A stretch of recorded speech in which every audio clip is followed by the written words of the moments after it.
That's how we do it when we pull up to the dome.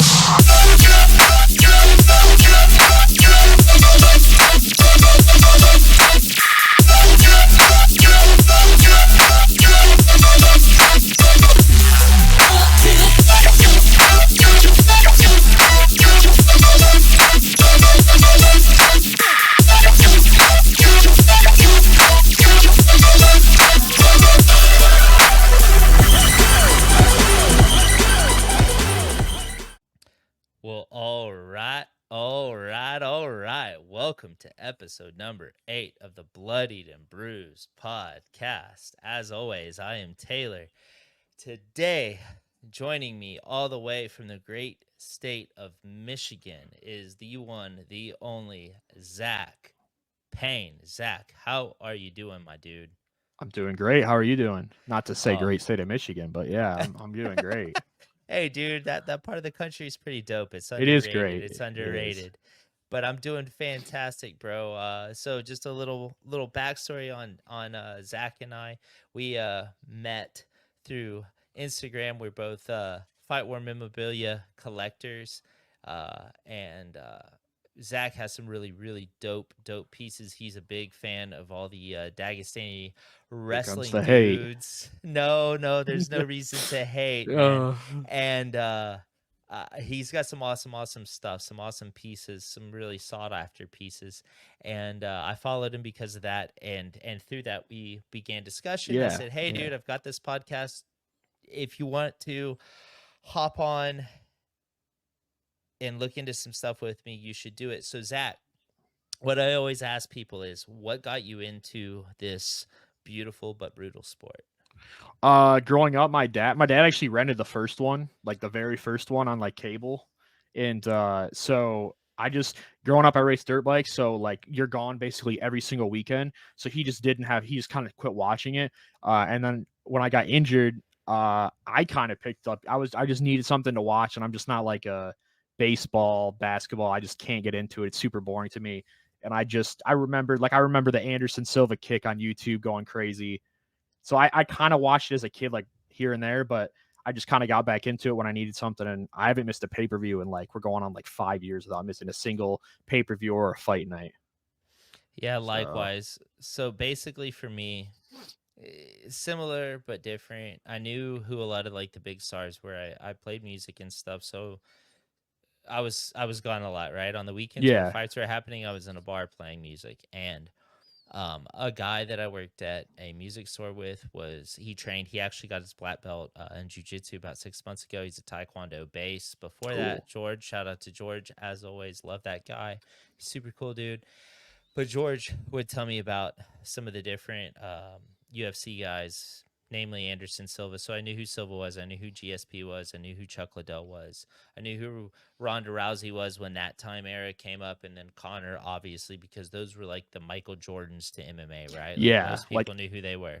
All the casual, if you're even if you're don't really know what, those are the people who say I train UFC. They don't know it's called MMA. They're just and that was me, 100%. Yeah, same, I knew who they were. I was actually in Singapore when Ronda knocked out, what's her name, Betch Kahea. And then I don't know if it was before or after, but Conor knocked out Aldo, and it was this big thing. And I'm like, I don't know who the hell these people are. After, but I could be wrong. It would have been circa 2015, 2016. Yeah. And so I knew who all the guys, like I said, Anderson and all the precursor dudes were. And then that happened. Fast forward, I'm not paying attention. A buddy of mine says, well, I played UFC 2, the EA Sports one, just for fun. I played even the Undisputed ones just for fun because I've always liked boxing and fighting games in general. My buddy says, hey, let's go to the bar. There's going to be this dope-ass fight. It's super hyped up. It's Conor McGregor and Khabib Nurmagomedov. I'm like, I don't know who the Russian dude is, but I'll go because I've heard Conor's name, but let's party. And I was hooked throughout the card. You had OSP fought Dominic Reyes, who should have been awarded with a third-round TKO in that fight, but that didn't happen. You had Jalen Turner getting finished by Vicente Luque. You had obviously Tony Ferguson versus Anthony Pettis, and then you had Derek Lewis fighting Alexander Volkov. Michelle Watterson, I believe, fought Felice Herrig that night. I can't remember if that's who she fought. I But know she she definitely fought. Yeah, Watterson definitely 'cause- fought that. And so after that, I was like, damn, it's dope. Yeah. And then I slowly started diving in more. But the fight that sold me, and I mean, I was watching consistently. I was like, yo, let's go to the bar. Let's go to the bar. Let's go to the bar. Right. Yeah. And the one that like really made me like a fan was UFC. That would have been 231, Max Holloway versus Brian Ortega. Yeah. When he And taught him how to punch mid fight.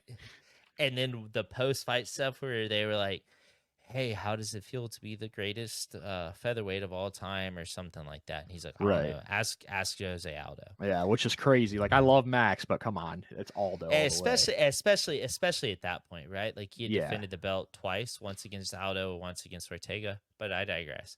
So that was my history of the sport. So, excuse me. All of that being said, we have a huge,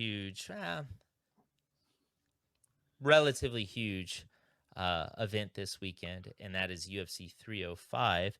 Today we're going to jump into the main card, talk stats, talk betting odds. I'm not a huge bettor, but occasionally I'll do it.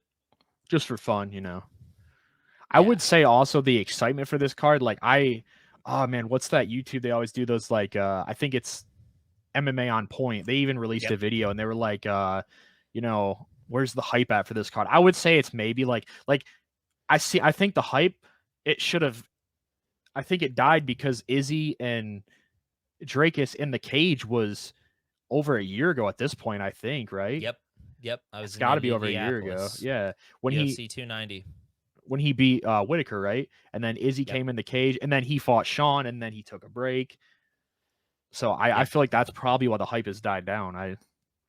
Yeah, it definitely has. I think the UFC could have capitalized more on this if Drakus hadn't been injured and Sean Strickland hadn't jumped in. But I think there's still a little bit of hype, especially amongst the people like you and I, the people that really watch. We're excited. We're excited to see what happens. And I mean, I definitely am. It's not my most hyped up card of the year or of the past couple of months by any means. Better than some, but it is definitely better than some. We've had some weak fight nights and such. But that being said, let us get into it.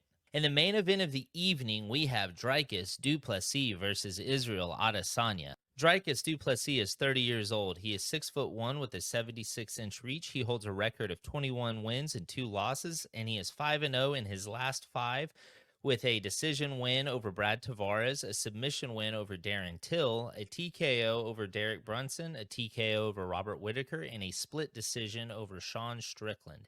Israel Adesanya is 35 years old. He is 6'4" with an 80-inch reach. He holds a record of 24 wins and 3 losses, and he is 3-2-0 in his last 5 with a decision win over Robert Whitaker, a decision win over Jared Cannonier, a TKO loss to Alex Pereira, a KO win over Alex Pereira, and a decision loss to Sean Strickland. Currently, the odds have it at plus 100 for Dricus du Plessis and minus 120 for Israel Adesanya. The over-under is lined at 4.5 rounds, the over being minus 105 and the under being minus 125. So, this fight's pretty interesting to me. Yeah. Do you think that changes, by the way? Like, how do you think that changes the betting line that Izzy is only, you say it's a minus 100? It's basically a pick 'em at this point. At this point. And it has changed because he was a much bigger favorite. Was he? Okay. Oh, yeah. I don't check the odds until it's like, you know, it's like a couple days before. I don't check them like a month or like a week before, honestly.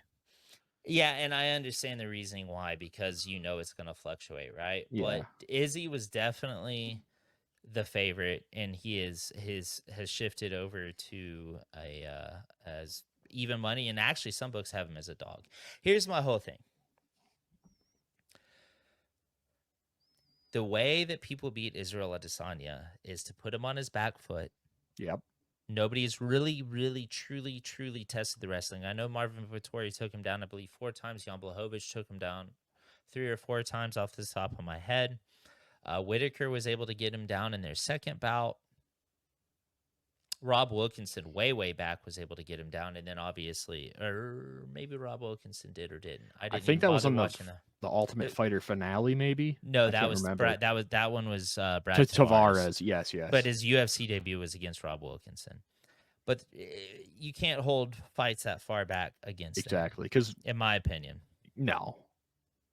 But my thing is this: is Dricus is super hittable, but somehow this dude survives. Now I know he has lost before, but via knockout, I think once or his last loss came 6 years ago. His last loss came 6 years ago. and it was against Stolchik, right? Let me check. It was yes, it was, and he got knocked out in the third round because his only other loss is a submission in the third, and that's in EFC. And that was when he was like a teenager, and he beat Soldic. That's 10 years ago. The round, or the fight prior to that. So I don't want to hold knockouts against him. He's clearly said he has issues breathing, and he has defeated those. He's one of those dudes that I look at like an Alexander A. Pantoja that looks tired, but somehow the dude fights through it. Yep. My big concerns is this. He had a great first round against Darren Till, right? Just pounded him out. And then he got into some sticky situations there towards the end. But it happens, right? Second round against Darren Till, he was getting touched. Then comes back third round, gets Till down, submits him. He's a huge underdog against Robert Whittaker, like a minus 345 favorite for Whittaker. I don't remember what the dog odds were. It was yeah.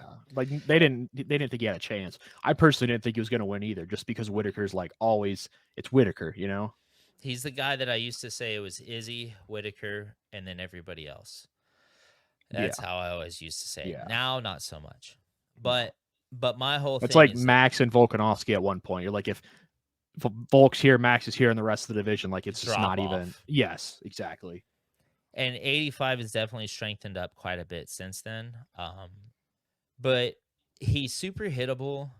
But my whole thing is this: Izzy, we don't know what to expect. He's been off for over a year at this point, or close to a year at this point.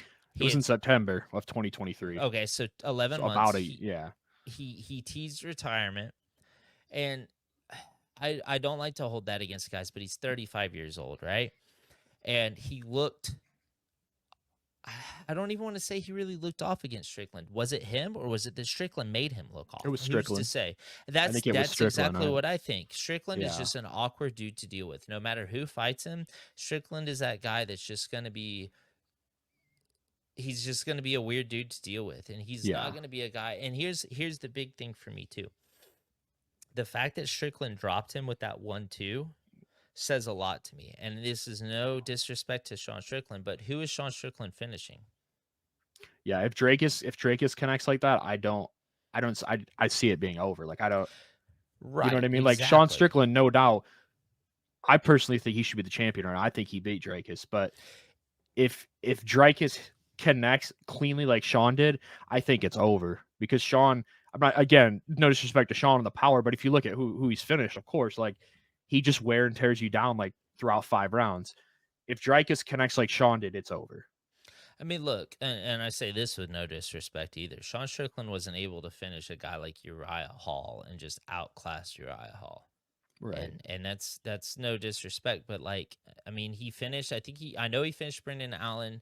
And then, oh God, I'm trying to remember. There's somebody else he faced at 185 post Abus Magomedov. Oh well, that one. Sure. Yeah. But Abus has no cardio. But my whole thing is this: is like there's a couple asterisks here, being Dricus being super hittable, Izzy being inactive, Izzy being 35 years old, Dricus being 30. Can Dricus take Izzy down in the center of the cage is another thing. Is like Izzy relies on the cage to get up. When he's been taken down and gets his shoulders put down on the mat in the center, it doesn't pan out so well. And I should also note that I think Robert Whittaker has some of the best takedown defense at 185 or at any division, and Dricus was able to take him down away from the cage and control him and land some shots. So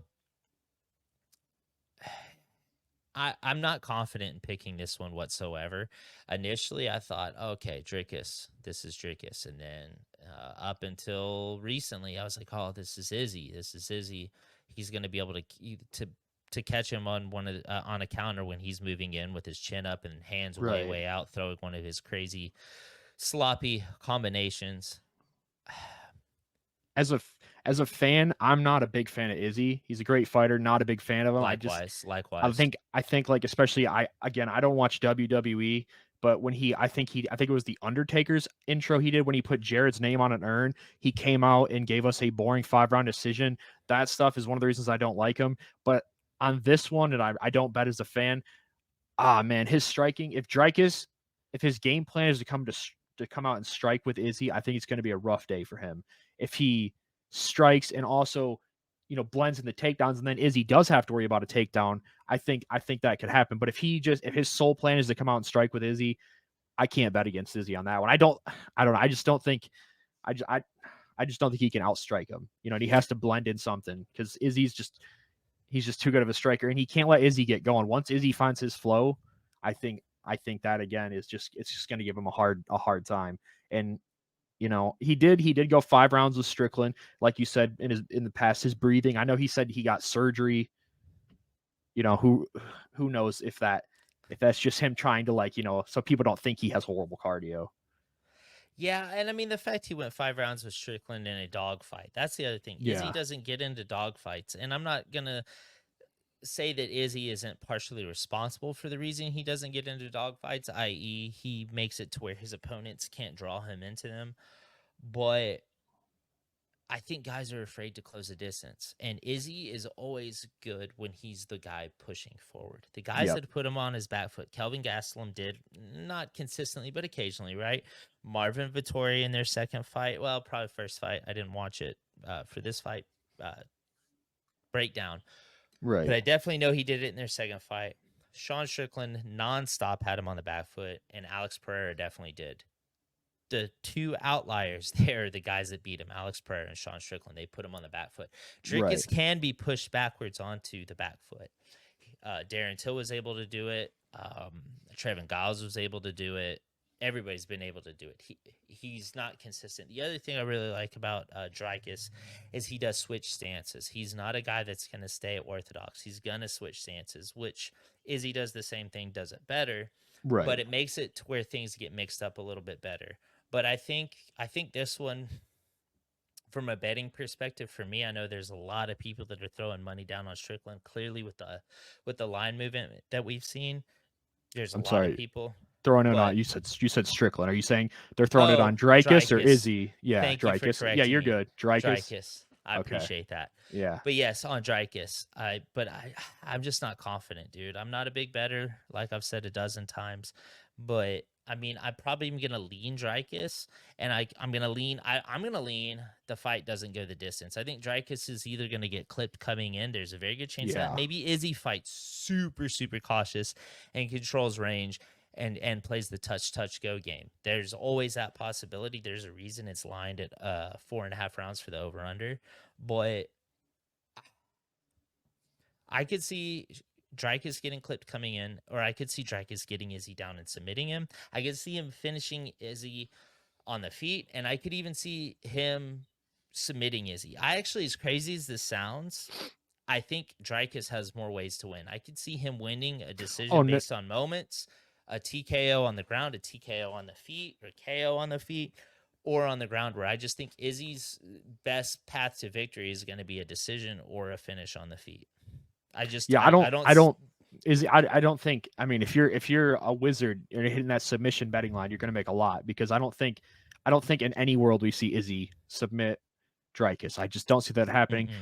I think if you were betting on this, for me, if I throw it in a parlay, I'm going to bet like over a round and a half. I'm not betting on the winner. I just think it's a little too close to call. Like you said, Dricus has more ways to win. I think if we see a crazy knockout, which I also think is probably not going to happen, I think we see a very slow 5-round decision. But if there's a huge knockout, I think it's Izzy knocking out Dricus. Most likely. But like I said earlier, if Dricus connects like Sean did, that could be over. So, I'm just a big hypocrite. But It's a weird fight. There's a reason it was initially lined close, and that it's the line is drawn closer. Right. So your official pick, who are you taking? I can't go against Izzy. I'm gonna bet. I'm gonna bet is not a fan here, and I would have to choose Izzy just because, the Pereira fight. He really won that whole fight, and then it came down. I don't know if I think the very first one. I think Alex maybe had a round because I remember he looked really good, but then he got rocked at the end of the round. I don't know if you remember that. In their very Yep, first fight, round. he got rocked. But I think overall, I think Izzy kind of won that first fight, and then he knocked him. So obviously he didn't win, but I think on the scorecards he was up. And with Sean, I just don't think he expected that. And Sean is not an easy fight for anybody. I think he's probably and it's weird because he does the same thing every fight. He has this It's turtle just awkward. shell. Yeah, and you think people would understand that, but the way he fights is just not like anybody else. And I think he's the toughest fight in the division. Yeah, I would say, and to jump back on the Pereira thing, Pereira was winning round one. Izzy caught him at the end of round one, took round one. Pereira round two, Izzy 3 of 4, and then we saw what happened in round 5. Yeah. So I'm Drickus, you're Izzy. So moving on to the co-main event, we have at 125 pounds, Kai Kara France versus Steve Erceg. Kai Kara France is 31 years old. He is 5'4" with a 69-inch reach. He holds a record of 24 wins and 11 losses. He is 3-2-0 in his last 5 with a KO win over Rogerio Bontorin, a TKO win over Cody Garbrandt, a decision win over Askar Askarov, a TKO loss to Brandon Moreno, and a split decision loss to Amir Albazi. Steve Erceg is 29 years old. He is 5'8" with a 68.5-inch reach. He holds a record of 12 wins and 2 losses, and he is 4-1-0 in his last 5 with a submission win over Soichiro Hirai, a decision win over David Dvorak, a decision win over Alessandro Costa, a KO win over Matt Schnell, and a decision loss against Alexandre Pantoja.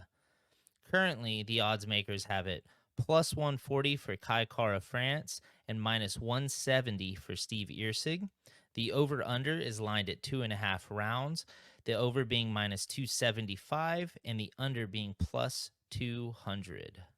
So this one, to me, is interesting. So I know that a lot of people, surprisingly a lot of people, think that Steve Erceg beat Alexandre Pantoja. Me personally, I don't see it. No. In the moment, I was like, man, it was close, but I can't imagine watching it a second time, and I have. I didn't. Damn, yeah, I have. Just to see what the hype was about. I don't see it. And now here's my thing. The dude has looked great, and the dude, as in Steve Erceg. Kai Kara France is losing to the best of the best. If you're going to compare strengths of schedule, it's going to go to Kai Kara. And I know he lost to Alexandre Pantoja on the Ultimate Fighter as a long time ago. He won the first round though.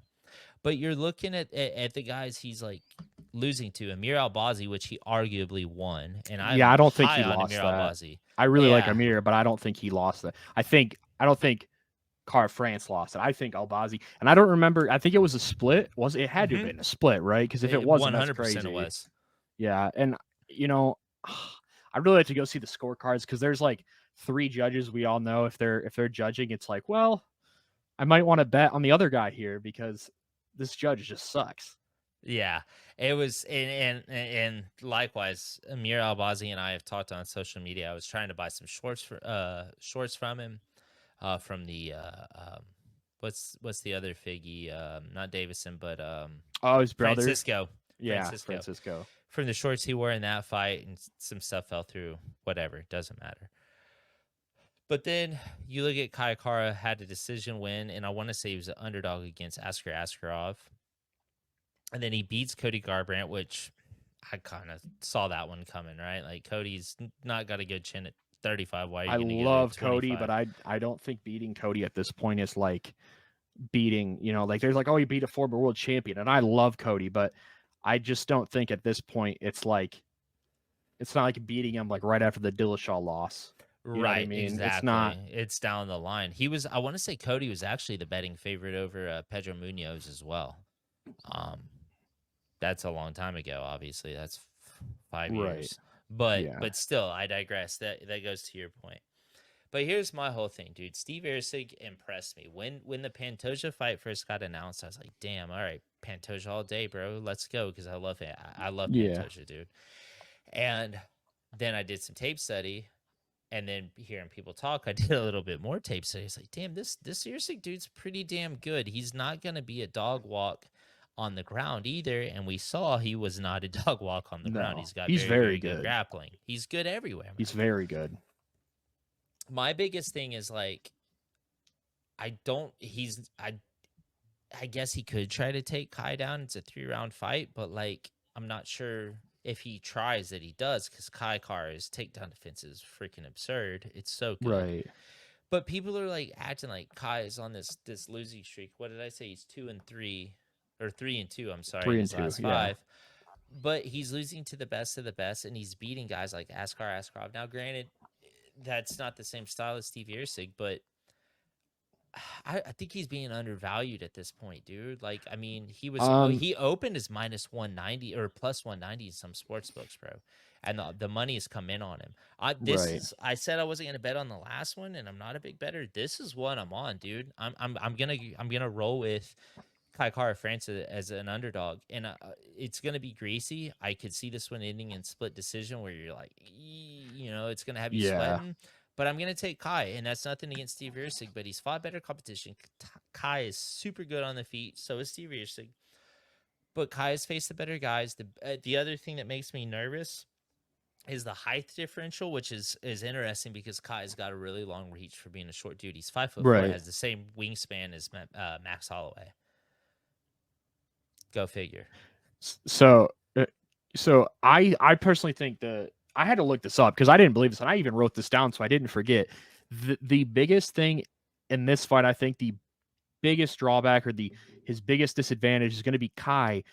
Since he last fought, Steve Erceg has fought 4 times. It's been that many times. Steve Erceg had fought 4 times. Kai's last fight was June 3rd, 2023. Erceg's debut was June 10th. So granted, it's a week, but it's still... Steve Erceg has fought 4 times since Kai has last fought, and not to mention he's fought for a title against the best guy in the division right now. You know what I mean? It's not like he fought 4 times and he fought 3 prelim fighters or 4 prelim fighters and none of them are unranked. You know what I mean? And he's fought 4 times and he's fought the champion at that, and he got 25 minutes with him. And so I think that's Kai's biggest thing is his inactivity. And I know, there was some things that said he didn't get hurt. There was people that said he did get hurt when he was supposed to fight Kopp, right? Mm-hmm. But I believe that was in Australia too, I believe, right? Yeah, that was Kopp Strickland when he was versus that was Strickland versus Izzy. Or, yes, because they had that press conference where the best moment, and they're yelling at each other, and Sean goes, "Leave the little man alone." Like it's like the best part of the press conference. But yeah, it's crazy to think about it, and I'm gonna repeat it again 4 times since the last time. But that could that hurt him too? I mean, he's fighting. This is his 5th fight since June of 2023. I mean, I get your sentiment with could it hurt him, but at the same time, is he taking damage? Yeah. Well, he knocked out Ige, right? Was it Ige he knocked out like in the first round? No, it was not Ige. Matt Schnell. I always get those two confused, and I don't know why. It's not even in the same weight class, but Matt Schnell and Ige, I get confused all the time. Funny story, Matt Schnell, my buddy George that I mentioned at the beginning that would tell me about stuff. Matt Schnell actually tore his calf recently. Oh, that's crazy. Oh, he tore Matt Schnell's calf's not tore your buddy's core. Yeah, Matt Schnell is little, and my buddy's like 185, 190 walking, and Matt Schnell tore his calf. That shows you how good Matt Schnell is on the ground. He's just not durable. It's unfortunate because Matt Schnell's good everywhere. He's just not durable. Yeah. But yeah, man. So damn, you've got me second guessing myself now, though. Like the activity. Ooh. I'm gonna sound like a hater. His schedule is harder, but if you look at Kai's again, I know Albazi, they can say he lost to. That really wasn't a loss. Brandon Royval, top of the division. Brandon Moreno, top of the division twice. Other than that, I mean, it goes back now it's going to the Ultimate Fighter, which should be, it's crazy. He actually beat Terrence Mitchell, which I believe is the fighter out of Alaska who came back and Chi Wee's knocked out. Really? Yeah, the dude, what's his name? The young kid. This is Chi Wee. Rosas. Yeah, Ruel Rosas. He knocked out Terrence Mitchell. That's crazy that Terrence Mitchell was on that. I do not remember him fighting Terrence Mitchell, but yeah. So I mean, the last 5 losses, but 4 of them are to the top dudes in the division. I mean, 5 of them are to the top dudes in the division, but you can't really count the Amir loss as a loss. Like, he really didn't lose. I mean, he did on the cards, but I think the fans know. Yes, it hurt him in the rankings a little bit, but I think the fans know, like, that was a very close fight. Yeah, exactly. And like, even if you watch the fight and you're like, oh well, he lost, it's still like barely a loss. Yeah, it's not like he got like dog walked or like yeah, it's exactly. not like it was 50-45 all the way around the boards or even 49-46. I don't know. I'm guessing it was 48-47 all ways, but I want to say it was. I remember watching that fight. Like I said, it was at the Apex. Yeah. There were some things he did in that fight too, if I'm remembering correctly, that I was a little bit like, I remember watching the TV, be like, yo, ref, what are you doing? I want to say he hooked gloves a couple times too, and Albazi was like looking at the ref like, what are we doing here? And the ref just kind of, I saw a post today. It was subbing. It was in submission attempts too. Oh, really? It wasn't just like, yeah. Was he fish hooking him? In the glove, not in the like this, not in the mouth, but yeah, putting his fingers in the gloves to get separation when Amir was fishing for a rear naked. That's one that I didn't go rewatch because I didn't rewatch it either. Yeah, I didn't think it was too pertinent to this one. This. They're not even close to the same type of fight. The one thing I did see today, and I don't get on forums, and I'm not one of those guys who like digs deep in forums, but I got on SureDog to look at these records, and on the right, they show a form post, and it was when Kai Kara-France thought he had aura against Brandon Moreno. I didn't remember this happening during the fight. It's at the end of a round. I don't know. I'm guessing it was the first because the second round, was it a second or third round liver kick that took him out? But it was at the end of a round, and he walk like Moreno's going back to his corner, and Kara-France like follows him, like going like this, like he was like looking at him like this, like he was just gonna like kill him. And I'm like, dude. Then the next round he got liver kicked and it was over. And he got hit before the liver kick. A lot of people only think of the liver kick. He got hit by a spinning back fist. Yeah. Right before too. While we're on this topic, I hope Moreno comes back soon. Yeah. I don't know. Yeah, I think I don't know. He fought so many times with every fight in that division, not to get off topic, is like a rematch for him. Like every fight 100%. except for Amir Albazi, and I'm not looking at the rankings right now, but you think about it, he's fought Pantoja 3 times now, or I don't know if it's 3 or 4 counting the Ultimate Fighter. 3. I think it's 3 counting the Ultimate Fighter. Mm-hmm. He's fought Royval twice. Mm-hmm. He's fought Kara-France twice. Mm-hmm. I mean, I could see him like not want, like, why does he want to fight someone he already fought twice or 3 times, let alone Figgy he fought 4. So if he fights Pantoja again somehow, it's 4 times. It either needs to be Amir Albazi or Manel Kopp. Yeah. Those are the only 2 options. And it probably, if you're asking me, is going to be... It honestly kind of depends on what happens this weekend, and not just who wins, but how they win and how the opposing. I guess he could loses. fight Steve Erceg, depending on what goes this weekend. If Erceg loses, I could see him fighting Erceg because Erceg will now be on a 2-fight losing streak, or I could see him fighting Albazi. Depending, Albazi seems like he's willing to get back into camp. He's had his neck surgery and stuff, which makes me a little bit nervous. Anything with a neck, yeah. I think if Erceg wins, he fights Royval. Who fights for Royval? Steve Erceg does. Yeah, Steve Erceg. Yeah. I think if because like Royval, I like Royval, but you can't just get like one win and then go fight Pantoja. When Pantoja really, I think that was a pretty one-sided dominated. Fight. Yeah. So I don't see Pantoja just getting the next shot. I think if Erceg wins, he fights Pantoja, or he fights I'm all over the place. I think if Erceg wins, he fights Royval. If he loses, he fights Moreno. I mean, and what does Kai do? Does he go on for a title shot if he wins against Erceg? Because if you look at the division, like That's a good point. Pantoja's fought Royval now. He's fought Moreno. Damn. Yeah, the division is crazy, man. The division because Kai Kara France will be on a 1-fight win streak.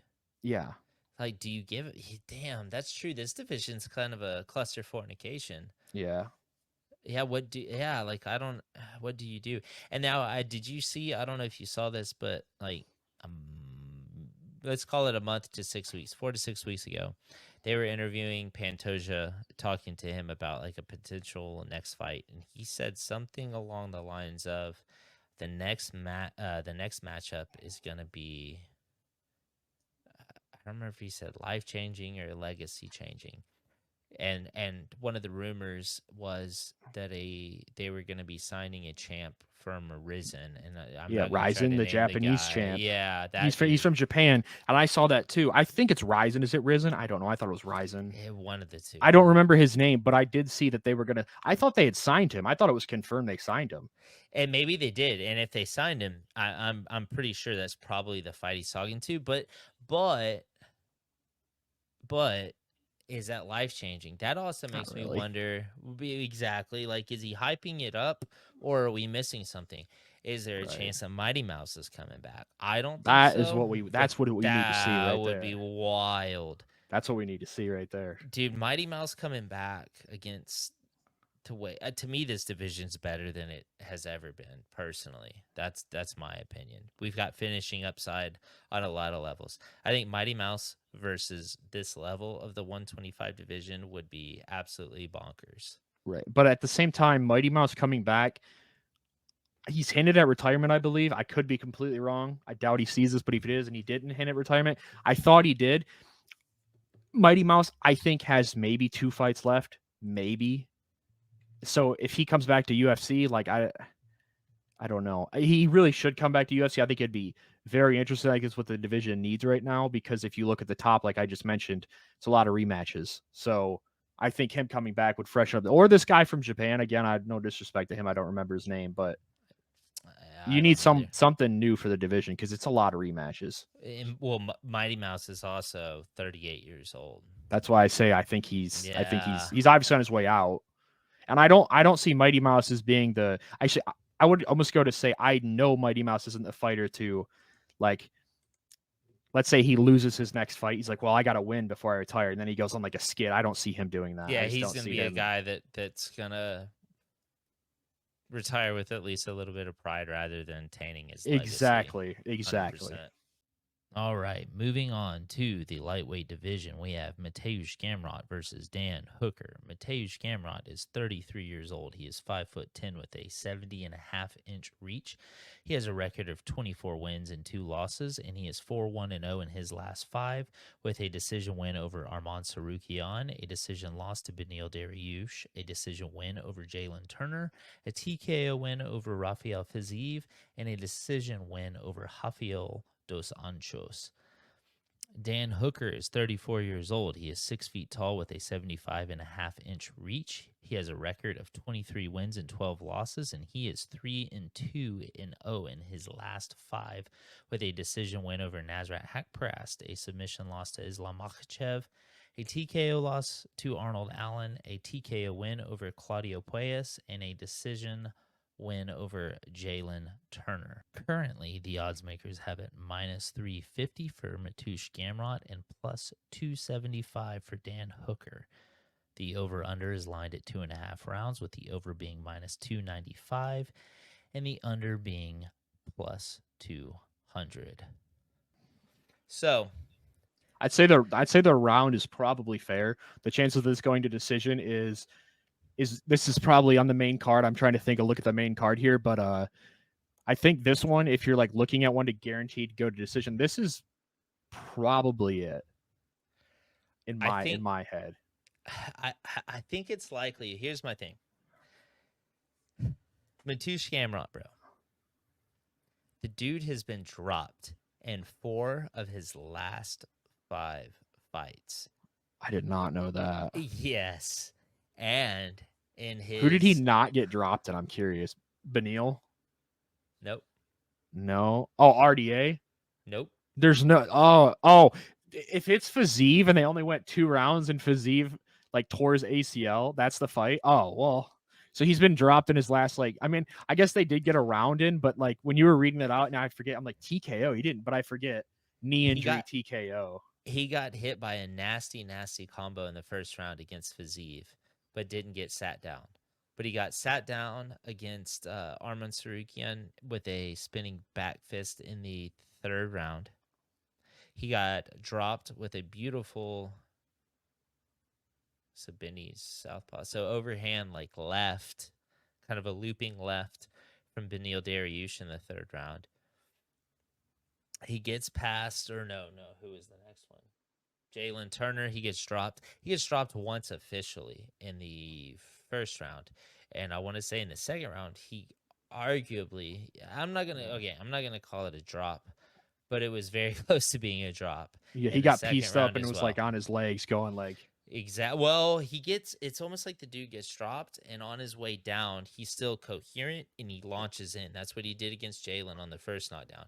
He's really good. He does this against pretty much everybody. When he gets dropped, it's almost like an instant recovery. It's like a flash knockdown. And instead of letting you get on top of him and start punishing him, he's like hits, recovers, and grabs a leg, which is brilliant. Goes for a single leg or a double leg. Yeah. It's brilliant, but it doesn't change the fact he's getting dropped. Fiziev lands beautiful combo. 2nd round hurts his knee. That's all she wrote. 1st round against Rafael dos Anjos, eats a disgusting combo, goes down. Rafael dos Anjos goes after him. Position shifts, yada yada. The story goes on.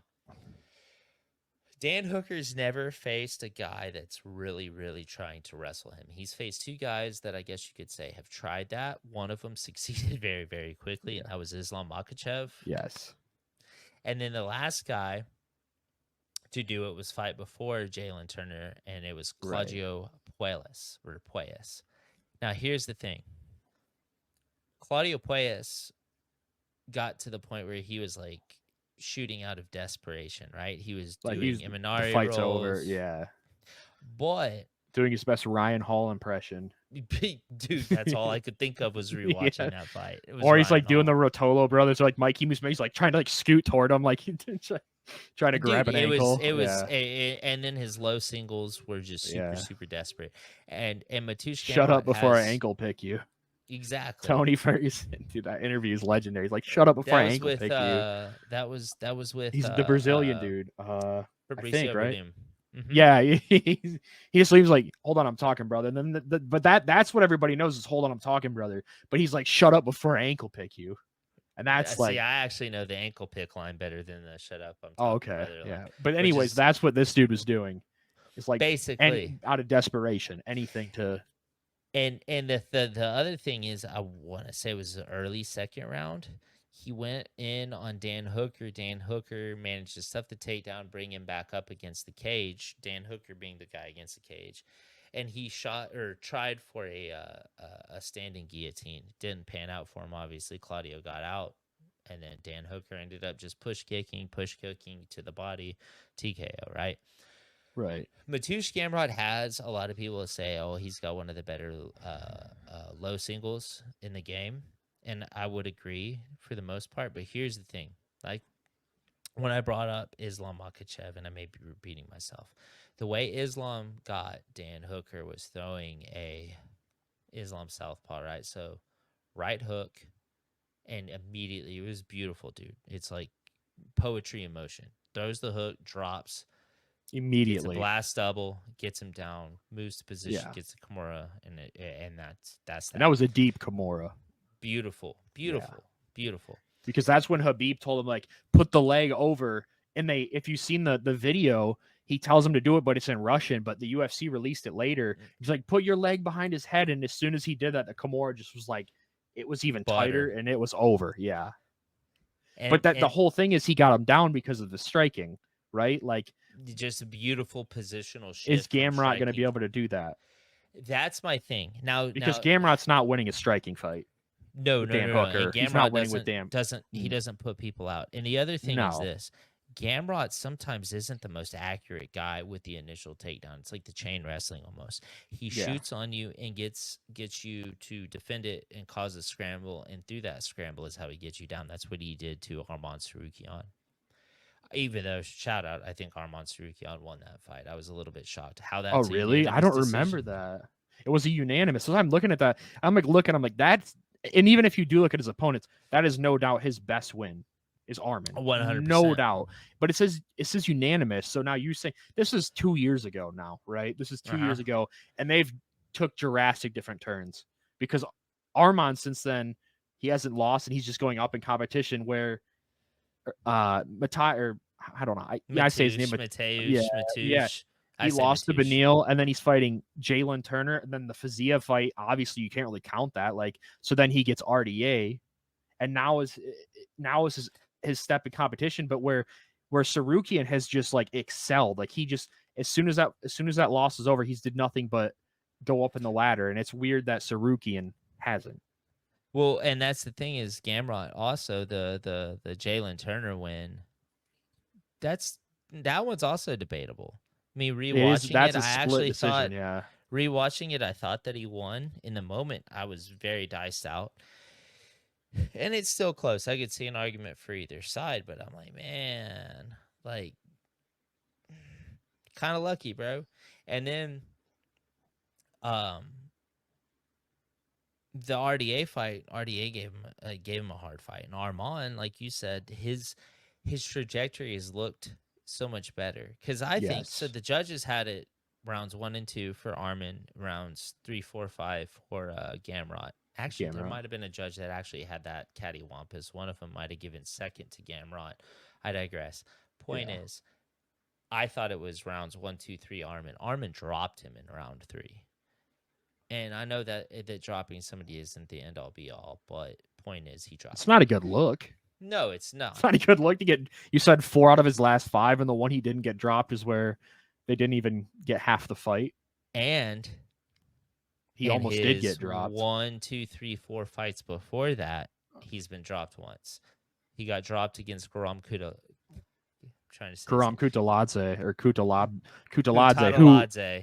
And he lost that. Granted, it was a split decision. I don't remember that fight, dude. I do not remember. Guram even told him in that moment, he won the fight. So he should have won that one, but he still got dropped. He beats, what was it? Scott Holtzman, Stevens. And then Stevens, he got a Kimura win over, and then he TKO win over Carlos Diego Ferreira. Yeah. But here's my thing. Dan Hooker has super, super, super good takedown defense. Dan Hooker's really freaking tall.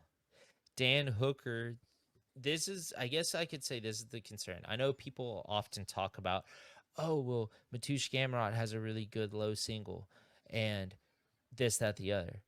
I'm not trying to compare Claudio Puelles to Mateusz Gamrot, but Claudio Puelles was not able to secure the low singles. Granted, they were desperation shots, but they were never anywhere close. But here's the thing. The guy that got the cleanest takedown against him, granted the striking was mixed in, was Islam Makhachev. Islam shot a beautiful double leg. One of the places that Gamrot had success against a tall fighter, takedown-wise, Jalen Turner, was actually not his single legs, but it was his double legs. Jalen's huge for the division. He is so big for the division. He did beautiful rotating, a turning double legs to get Jalen down. Now, Jalen's definitely bigger than Dan Hooker. And that's weird that they both, granted they're completely different fights, but they both went to a split decision with Jalen Turner. Mm-hmm. That is crazy. And the Hooker Turner fight, way more exciting, right? That was so much. That's they both got rocked. They both, and I want to say Dan broke his arm. He broke something in that fight. After the fight, it was revealed. And I actually have something written over here, and I look like an idiot now. I put it 2019, 2020, Dan Hooker easily wins this fight. You know what I mean? When he was when he basically knocked out Poirier, but the bell saved him. You remember that? Second round. In the Apex? Yeah. And I was thinking if that was him, but Gamrot's not a striker, so Gamrot's not going to knock him out. I mean, I don't see Gamrot knocking out Dan Hooker. If that happens, and if he can't take him down, it's over for Gamrot. Like you said, Dan Hooker's takedown defense. If Gamrot can't take him down, it's a bad night for Gamrot. That's why I was saying it's I'm not gonna call it a hot take because a hot take to me is me speaking in utter confidence. But I actually Right. think I would probably pick wise lean Mateusz Gamrot from a betting perspective, dude. At minus what did I don't remember what I said Gamrot was, but dude, He was like minus or 300, I Hooker think. was. But I think Gamrot's like Yeah. minus 325, you said, or something. That's crazy. Which I mean, you never know who sets these lines. Obviously, I know it's like who money goes in, money goes out, and the lines like exchange. But he had opened wide. I don't know, dude. I don't think I'm betting on this one, I'm not Dan betting Gamrot Hooker's the minus bet. 325. Yeah. Dan Hooker's the bet, a slight bet, like a quarter unit or something little. Or like little I said, dust on it, but this yeah. bet it over 1.5 if you're adding to a parlay, because it's not going to be worth No, just a straight. it's over 2.5, I think, is what it is on most. I mean, I know like Caesars and stuff offers for 1.5, but dude, even then 2.5 or 1.5, dude, I'm not confident because Gamrot's getting dropped in the first round of these fights. Yeah, that's a And very crazy stat. 4 of 5, dude. Like that's my thing is like, how are you gonna be? I know like Dan Hooker was a huge dog against Jalen Turner, and people were saying he was on his way out then. He's over. But, It's done. Yeah, but like how, like dude, that's what I have in quotations. I put Dan is tough as nails. Look at his last fight with Jalen Turner. Like he broke his arm. He was wobbled sometimes. Jalen was wobbled sometimes. I just don't see him getting finished. You know what I mean? If Matthias wins, it's going to be a decision. I think the only person that gets a finish in here is going to be Dan Hooker with the KO. Yeah, Dan Hooker Yeah. and hey, don't be shocked if Dan Hooker somehow manages to catch up a sub, dude. Yeah, that would be crazy. I'm just saying that. Do I? Yeah, because how many? No. He's got more subs. He has to have. He's got 7. But when's the last time? The last time he actually got a sub was in 2017. He got a guillotine in the 3rd round against Mark Diakese or DeCasey. Yeah, DeCasey. Yeah. Dan Hooker has 7 submission wins. Mateusz Gamrot has 5. Right, and Gamrot's last submission was more Jeremy submissions. Stevens. Yeah. But here's the other little interesting thing, if you want to talk about it. That submission win was Kimura. And how did Dan Hooker lose his last fight where he got taken down by a double leg? Kimura, yeah. Now Islam's Kimuras are a little bit different than Gamrot. It's Exactly. crazy. It's crazy to me that when Charles Oliveira got the cut for Islam Oliveira too, people were saying Gamrot should get that fight. It is crazy to me. Now, granted, you can say, well, he fought Volk on a week's notice, but I saw a lot of people saying Gamrot should get that fight. Well, he was the guy that was slated to be the backup. That's the thing. That was crazy. He was officially slated to be the backup. So it wasn't even a matter. And I mean, me personally, like, oh yeah, he was slated to be the backup, and then they didn't even use him as the backup. They got Volk. Exactly. Yeah, I remember that now. That's what's so fucked up about the whole situation is, which we might have something like that hey, if. Fly to Abu Dhabi from Florida where you're training at ATT, and brother, you're the backup. And then it's like, well, I know we told you that, but now we're gonna fly in another guy who has not been training. And then imagine being the dude. He's like, well, damn, you got me. Then you're sitting there in the stands or wherever the hell he was watching it, and you see Volt get starched with a head kick and thinking, well, shit, they took the spot away from me, and then they gave it to a guy, and the dude just got. Yeah. Well, he fought. I'm looking here. I'm trying to think because that was in 2023. So he's fought since then. Yeah, but the Oliveira versus Makhachev card was October of 2023. Yes. Because it was a year after, and he had just came off the Rafael Fiziev win, which was really Rafael Fiziev Torres, which you can easily call it a win, right? But two questionable wins, 2 wins where you're just like, the Jalen Turner one. And like I said, the Benio one, he had a good showing early on, but he faded. So I'm going to go ahead and just say it. Like, I could look really, really, really stupid after this. Like 100% I could look stupid after this. But I'm going to go ahead and say it. I think Dan Hooker finishes him, dude. I'm gonna go, and again, this fight, because you can't say, well, but if Gamrot takes him down, I think after the first round, I think we're gonna know who's gonna win. Like if Gamrot struggles and can't get him down in the first round, I think you bet that line on Hooker if you haven't bet it already. Agreed. But I'm sure the odds will change then. I'm gonna say Dan Hooker, but I'm gonna go with decision on this one. Always possible, right? Yeah. But hey, but I'm gonna go with Dan Hooker. Yeah. We're both on a big dog. And this is what's gonna end up happening is Gamrot's gonna take him down to the first round and submitting him. That's what's gonna happen because we both hooked Hooker. It'll just be like a minute round submission somehow. And I want to be clear about something. I actually like Mateusz Gamrot. Like, I'm not gonna call myself like a diehard fan by any means, but I actually like him. Dan Hooker is entertaining, but I don't know. City kickboxing guys, a lot of them just rub me from a personality perspective the wrong way. So this isn't a biased pick.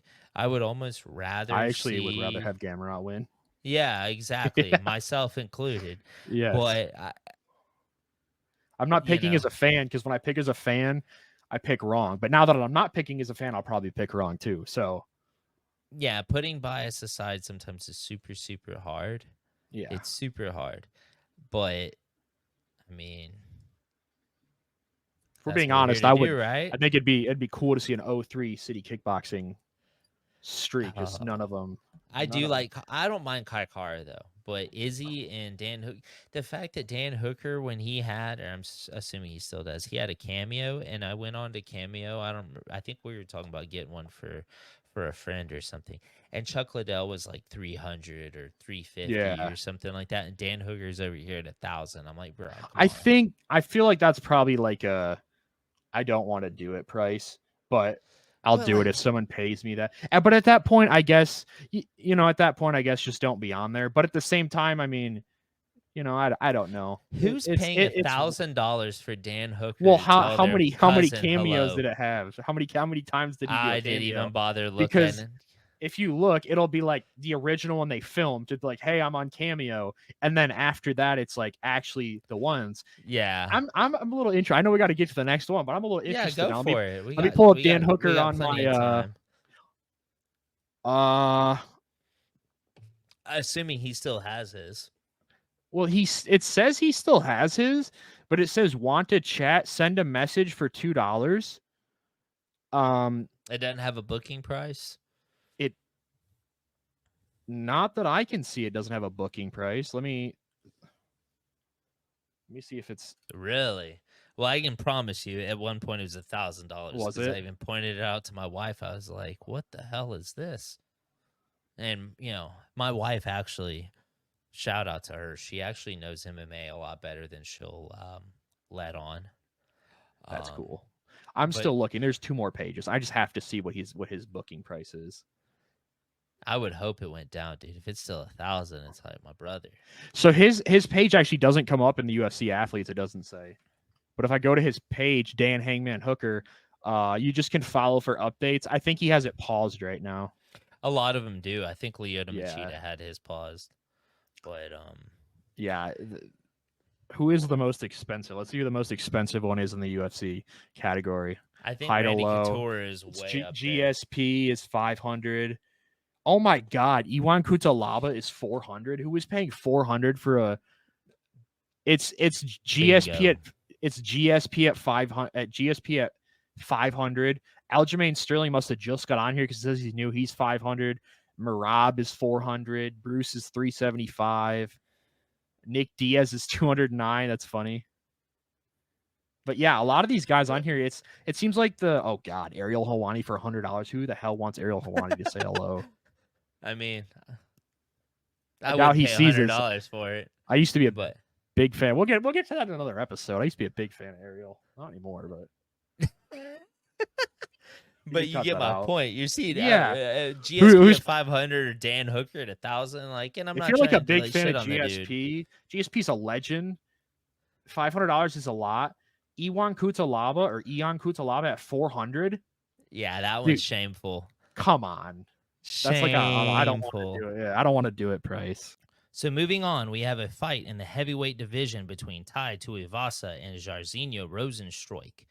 Tai Tuivasa is 31 years old. He is 6'2" with a 75-inch reach. He holds a record of 14 wins and 7 losses, and he is 1-4-0 in his last 5 with a KO win over Derek Lewis, a KO loss to Cyril Gahn, a KO loss to Sergey Pavlovich, a submission loss to Alexander Volkov, and a submission loss to Marcin Tybura. Jairzinho Rozenstruik is 36 years old. He is 6'2" with a 78-inch reach. He holds a record of 14 wins and 5 losses. And in his last 5, he is 2-3-0 with a decision loss to Curtis Blades, a TKO loss to Alexander Volkov, a KO win over Chris Daukaus, a submission loss to Jailton Almeida, and a TKO win over Shamil Gaziev. Currently, the odds makers have it plus 180 for Tai Tuivasa, minus 220 for Jairzinho Rozenstruik. The over-under is set at 1.5 rounds, with the over being plus 150 and the under being minus 210. Zach, you said you had an interesting opinion on this, so I do. I'm going to let you lead the way, my friend. Oh, God. Here I am, the know-it-all at home, but Tai Tuivasa, man, the best thing for his career, and there's certain people, and again, you know, you're going to have someone who's a great, I love Tai. I think he's fun. You know, he gets a knockout, he does a shoey. He's great. Like, he always has the greatest walkout songs. Yeah, like Girls Just Want to Have Fun. That one's beautiful. Yeah, like he has just, and his walkouts are electric. But there's certain people that you know are never going to be a champion. Now, granted, I could be completely wrong here, and he could have a Charles Oliveira moment and, you know, go to Brazil and learn ground game, which he has. He literally has none. I mean, Tybura took him down, and it was like, he was like, all right, just submit me. Like, he just laid there. I just don't think he has any ground game. He needs to do the Mike Perry route, get out of the UFC, and go to BKFC, because, you know, I know people feel somewhat way about BKFC, but look what Mike Perry's done. Like, he has been his whole career, he's making more money. He's got more fans than ever. He's doing big things.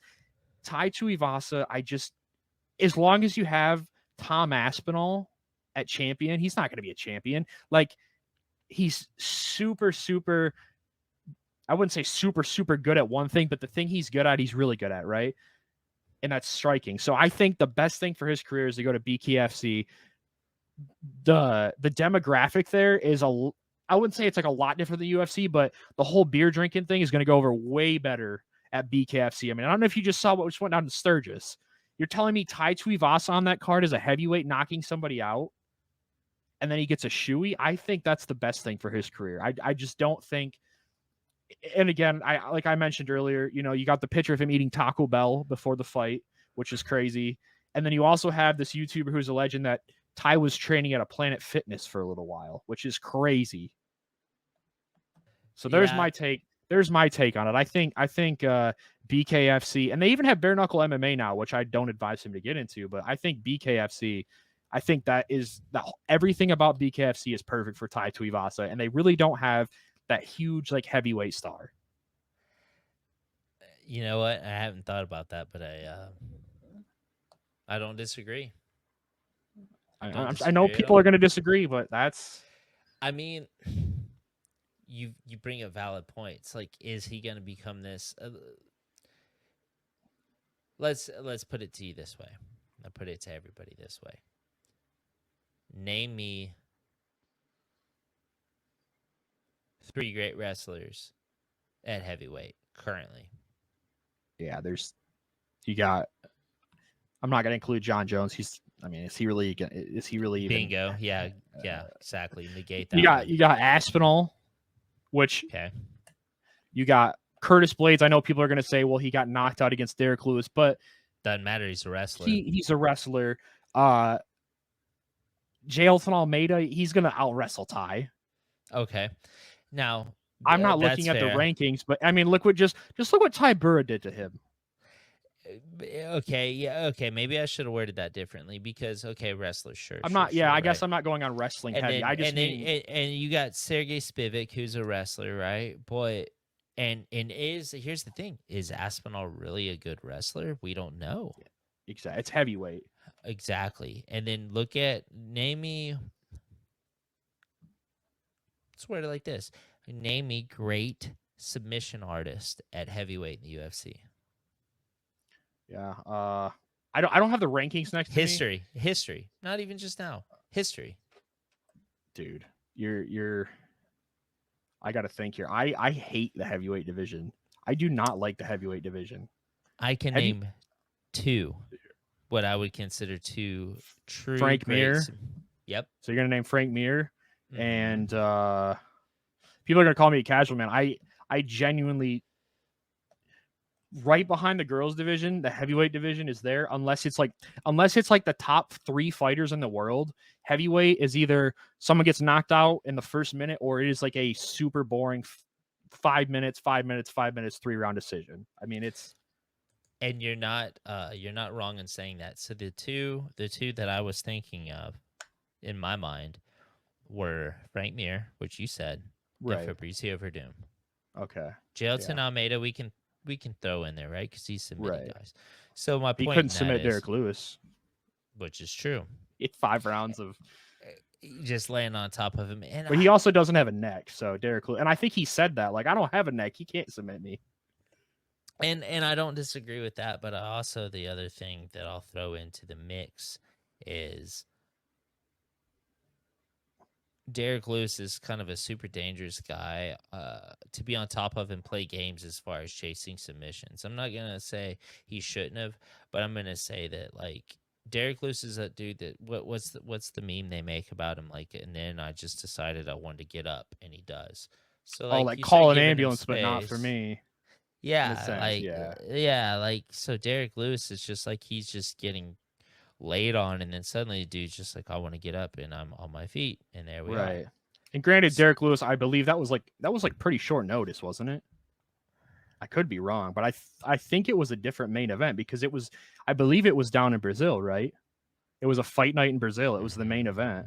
I don't want to lie to you on that one, and I'm usually really good at remembering Yeah, stuff. I like know that. it was a fight night main event because it was a 5-rounder. Yes, and it was a 5-rounder main event. And I want to say it was in Brazil, but it wasn't in Rio. It was in the other place they go that's like the direct Sao opposite. Paulo. Sao Paulo, yes. It was like the direct opposite of Rio, I believe. So yeah. Yeah, damn it. Being short notice, that one you got me stumped on. I don't know, but either way.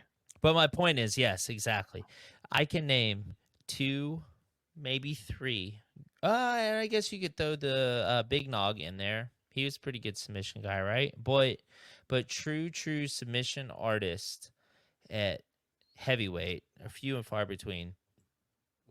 I think And we those see guys- more as MMA develops, right? Well, yeah, for sure. But generally, I think it's been this, like, I guess I would use the word stereotype, that heavyweights are just now with Tom Aspinall, and I would say, I don't know who else is behind him with a great physique at heavyweight, but generally, I think people think heavyweights are just like super out of shape, like, you know what I mean? They got a big gut, and it's over in the first round. I don't think you know what I mean? But it's getting there. Well, I mean, in the wrestlers, I mean, like if you think about wrestlers at heavyweight, you have Curtis Blades, right? And we're just talking about all time, okay? We have Curtis Blades, we have Daniel Cormier, we have you named him a minute ago. Damn it, I'm drawing a blank. No, I don't know. Yeah, but like truly good wrestlers. Like, if we're gonna look at truly good wrestlers, it's Curtis Blades, Daniel Cormier, and Cain Velasquez at heavyweight. Oh yeah. Everybody else, Prime there's, Cain. I mean, yeah, Sergey Spivak is a wrestler, but like, is he a wrestler, right? Right. Like, from a technical perspective, it kind of dies off at heavyweight. And the point in all of this is, yes, could Ty have this resurgence moment? The dude's young. What did I say? 31 years 31, old? I think. Yeah, he's young. Yeah, but I just don't see it. And here's my thing.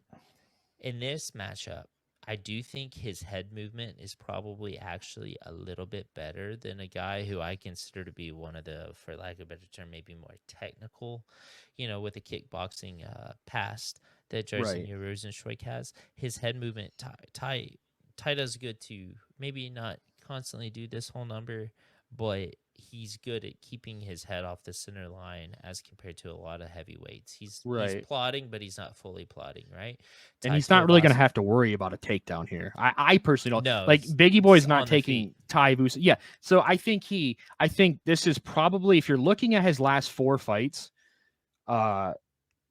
his last 2 especially, he kind of had to worry about the takedown, right? With Tybura and with Volkov. This fight is not, this fight I would compare to like the Derek Lewis fight in a sense.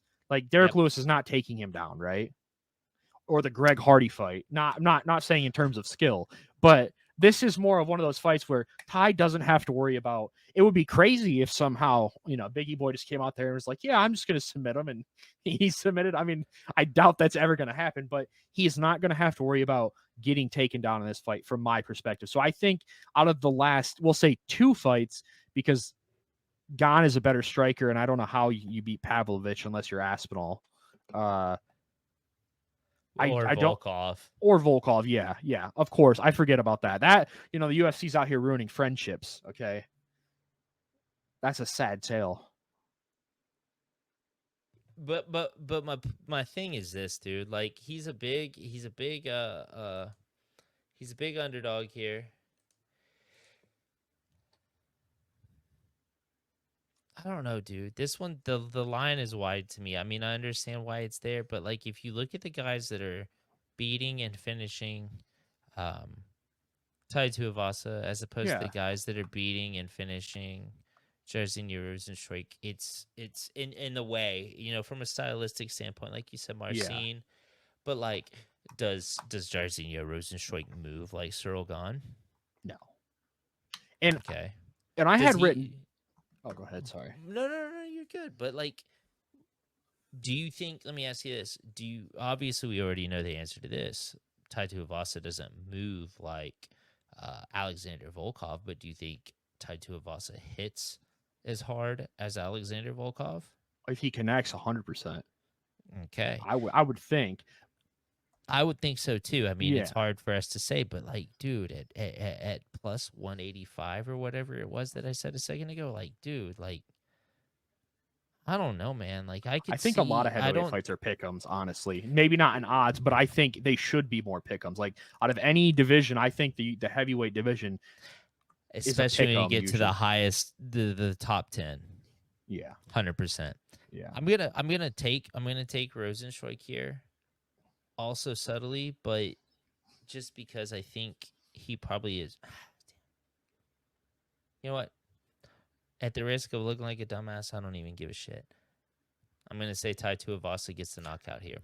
I was going to pick Tai, and I'm like, even though I talked all this shit, a couple minutes ago, and I still believe, man, you need to go to BKFC because I would love to 100%. look at the heavyweights, especially the heavyweights, because if you look at the following of UFC fighters, I bet you Tai Tuivasa is probably top 5 followed all-time heavyweights, and it's because of what he does with the fans.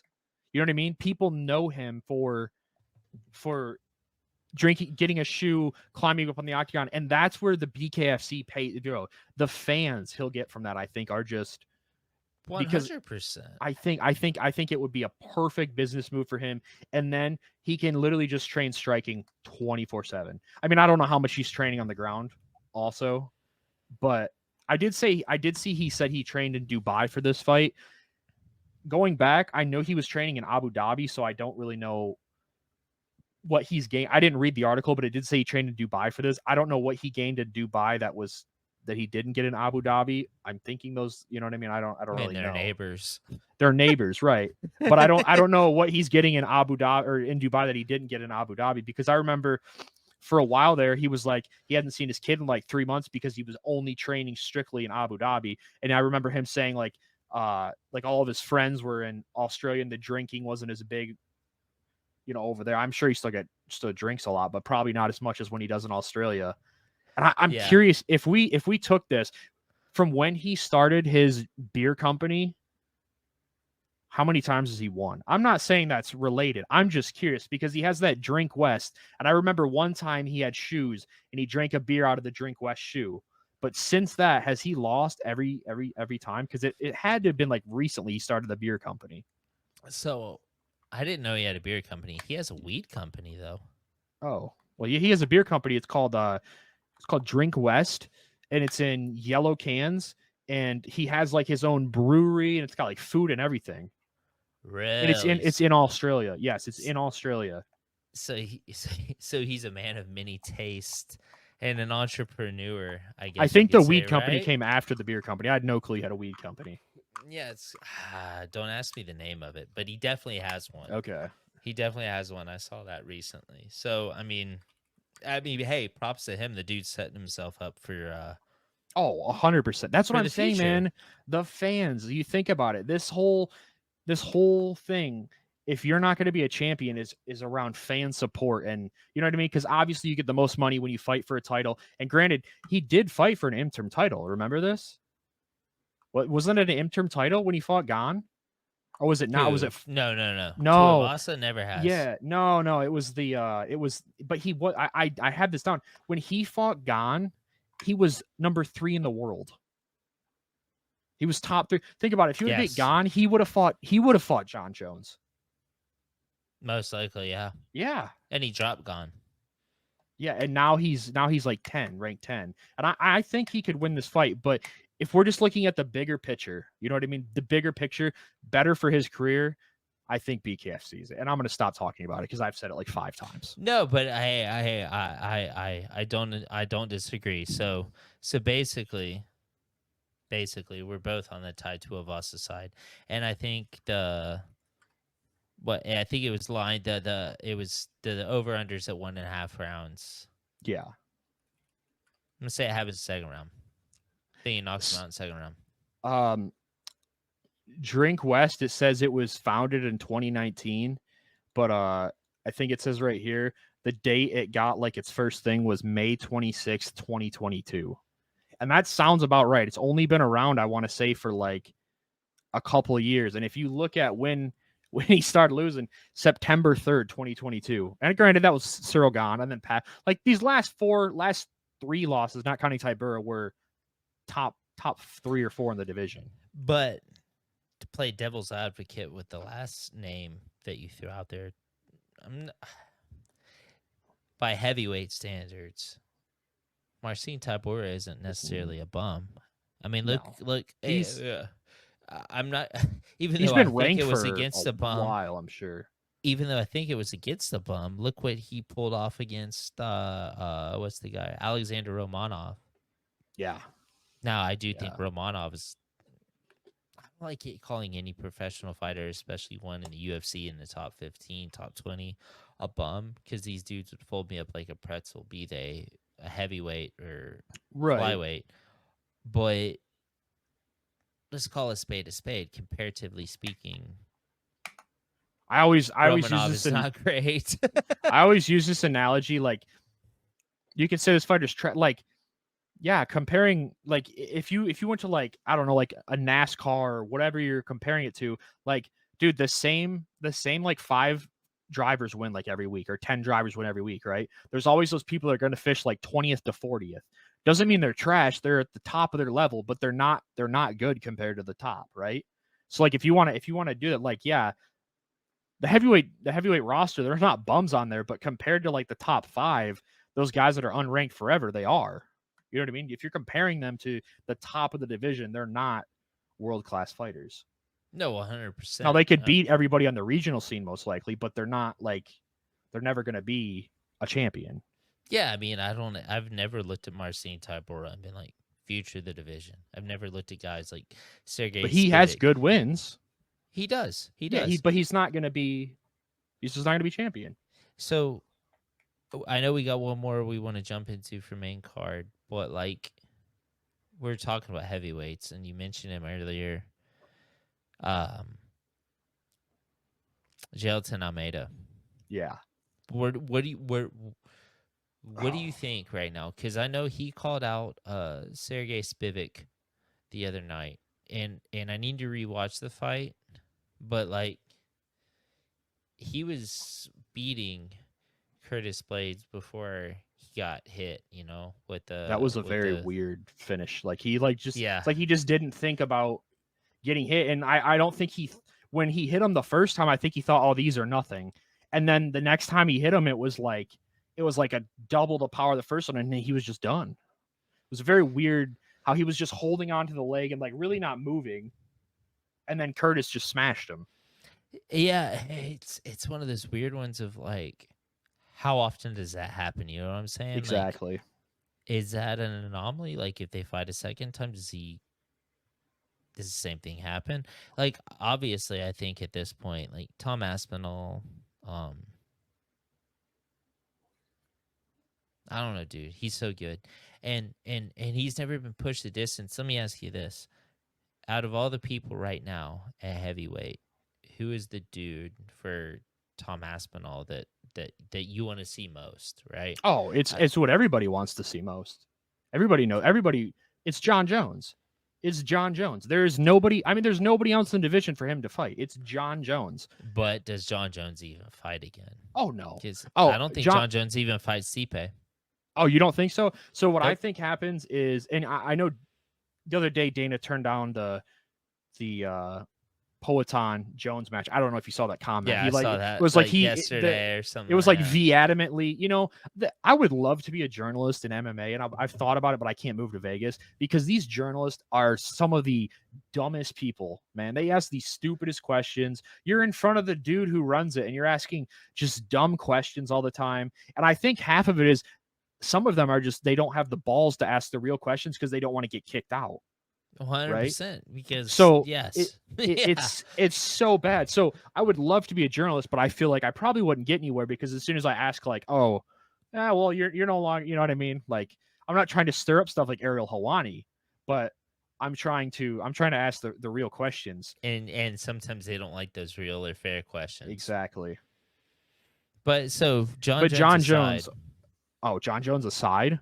Because I mean, Stipe needs. Listen, I think we all know this, and whether you want to admit it or not, the heavyweight division, it's not like if you had to cut a division in the UFC, it's going to be women's 135. 100%. 100% the worst division. But if you're cutting a men's division, it's the heavyweight division. 100%.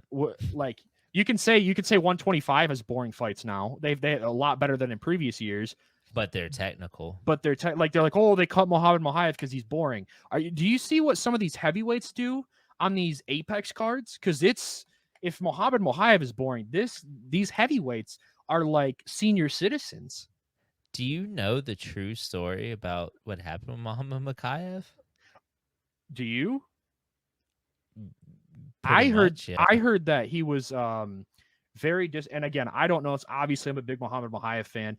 I heard he was very disrespectful, and that's why he's not. But again, I heard he was very disrespectful to the matchmakers. Steve Erceg, I saw an interview where he said that he shared a fight night with him, and that he was just being very disrespectful to UFC staff. I don't know if it was the nutritionist or what it was. I just heard that overall, and he's young, which is no excuse, right? I think he's going to learn from this, but I heard that he was just very disrespectful. Well, I mean, that's all definitely a part of it, but he approached Manel Kopp and was like, "Hey, let's take a picture." Oh, together. Yeah, I know this. The Muslim Brotherhood and the Unity and sucker and punched he smacked him. Yeah.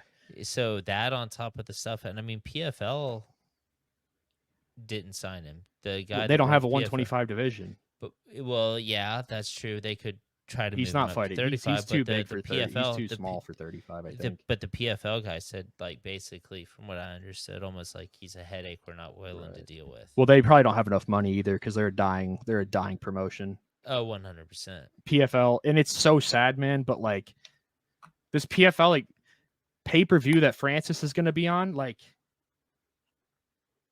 what's that going to sell? Like, yeah, Francis is a big name, but him getting knocked out by Joshua, if they had done honestly, this before, I think it would have done better for him. I think this is actually not to, I know we got to get this next fight. I think this is actually going to be a really good fight. I think people are discrediting him because he's in PFL, and granted, he could get knocked out in the first round, right? But I think this is actually going to be a decent fight in the PFL. But who's paying for it? Because you look at the rest of the card, and I watch the PFL every time it's on, but I'm not paying for it. like it's free right now. It's on ESPN. I pay for ESPN Plus, but I'm not gonna watch. I'm not paying for a pay-per-view Yeah, exactly. unless it's $20. You want to do a $20 pay-per-view? I'd pay for it. I'm not paying $70 to watch the PFL. Yeah, And that's likewise. the same with Bellator. They were on Showtime, and it wasn't pay-per-views. You just had to have a Showtime, so it was like $10 a month. And it was worth it, but ESPN is worth it because PFL is free, but they do a pay-per-view, man. They're not. I'd love to see the numbers because it has to be in the 5 to 6 5. Yeah, I would say range. five. Well, I would say 5-digit numbers. Like there, it's not selling. It's not selling a lot. Especially coming off of the Anthony Joshua loss, like Yeah, because when he came off the Fury win, people were like, "Oh my God, this guy's that would have been the time. This guy's the best This guy's the best heavyweight boxer." I mean, that's being sarcastic, but he went out there and like put a really. Granted, I think he should have won that fight. Arguably could have won that fight. Mhm. I'm not one in boxing. I watch the big fights, so Likewise. I'm not a boxing judge. So maybe Fury won somehow, like technically, but I think he won that fight. But yeah, after getting knocked out by Joshua, now like what boxing fights do you want to see Francis in? Well, like I said, the hype has died down. Like if they had you know, what's the word? Not like cash. They would have did it like, yeah, they would have caught the hype behind it. They could have advertised like the biggest, baddest heavyweights back after narrowly getting defeated by Tyson Fury, but coming off of for him to get starched the way in the fashion that he did, like just basically, for lack of a better term, clowned. Yeah. And I'm not trying to dig on Francis Ngannou, especially now. I've heard that he's a very nice guy. I've heard that he's a very nice guy. And I don't know if you saw, because this is what needs to be asked tomorrow, and no one's going to ask it. I saw Luke Thomas post on Twitter, or X, what you're going to call it. So they had the pre-fight press conference with Dricus and Adesanya in Australia, I believe, right? Was it in Australia? It was a few weeks ago. They had like the initial one. Yes. Yeah. It was just the one-on-one. Did you see that they edited that for the vlog series to cut out Ngannou's name? No. Yeah, Luke Thomas retweeted it. If you go to his Twitter and look at it, someone put them up together. And so Izzy was talking about how Dricus is doing everything to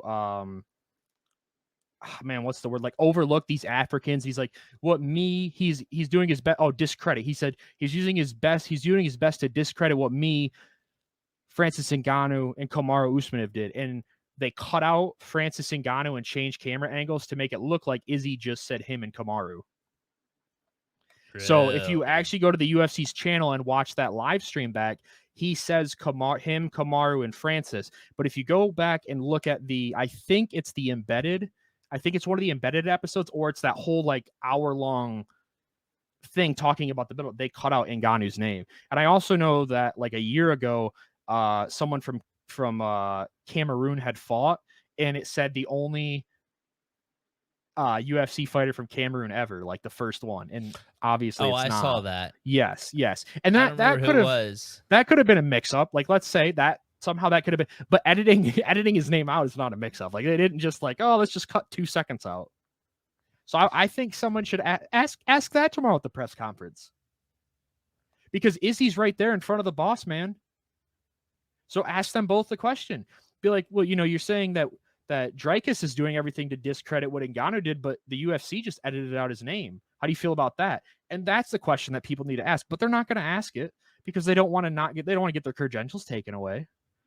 And that's granted, valid. And granted, in their position, I mean, if that's what put food on their tables, they're like put food, it puts food on their tables. Family, that's their livelihood. I guess not asking it, but then you can't really call yourself a true journalist. If you're not asking, if you're being like, you're a paid like shill, basically, you know what I mean?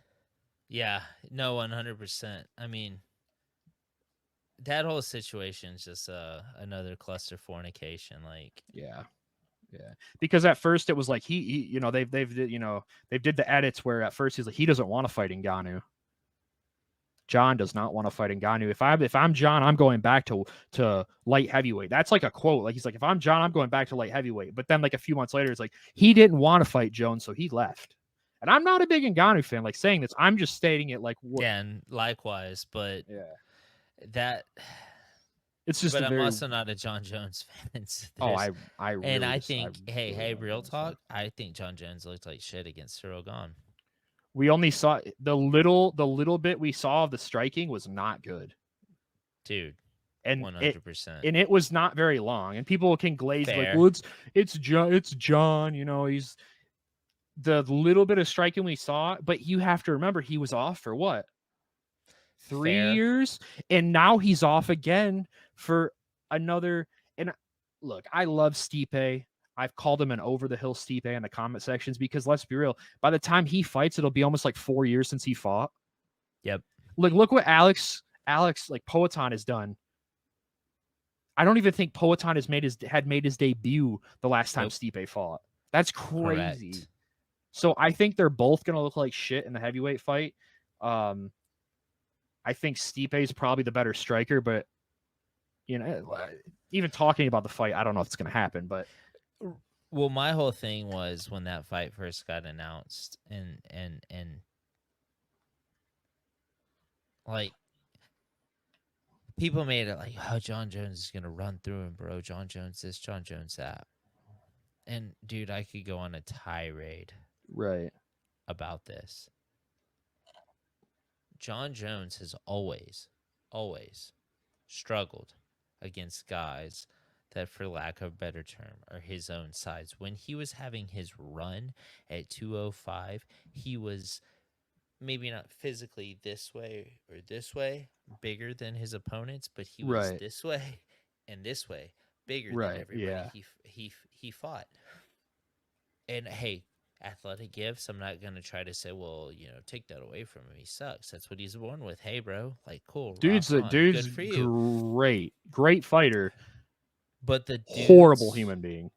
Oh, 100%. Great. 100%. That's why I don't dislike him. Like I don't look at the fighter and the person, right? I'm just looking at the fighter.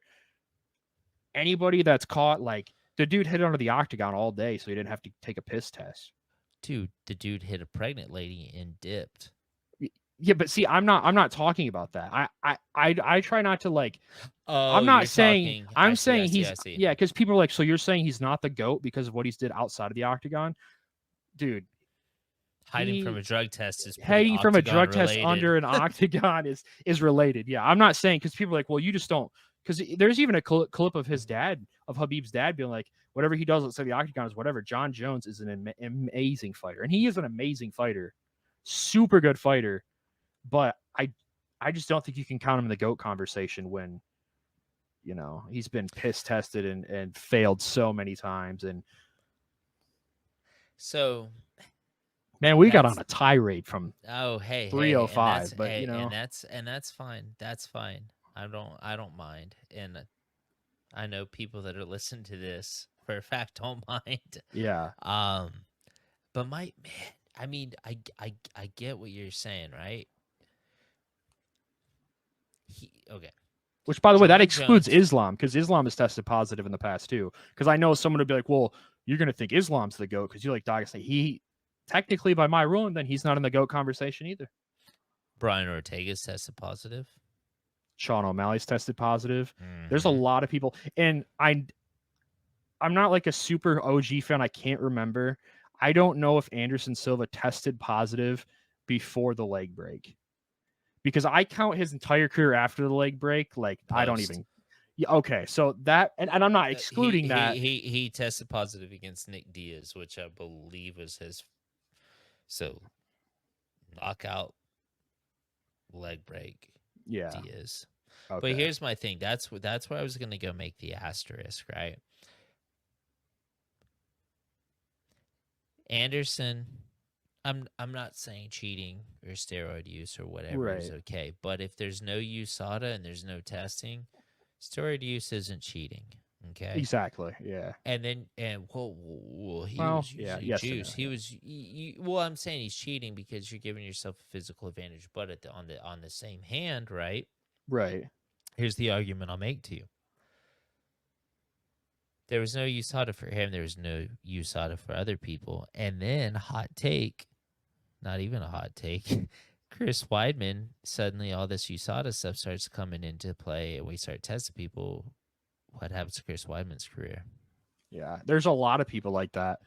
That's Post my USADA thing. that their whole career just like, we got, one of the greatest TRT Tour. Remember that guy was I don't remember those. I went back and watched those because I wasn't watching. That dude was an anomaly when he was on TRT. Before it was like, you know what I mean? Like you had to just get like a doctor's medical And that one- exemption, and that before they one's- really. That one I kind of very briefly touched on the last episode with Miguel Iturrati.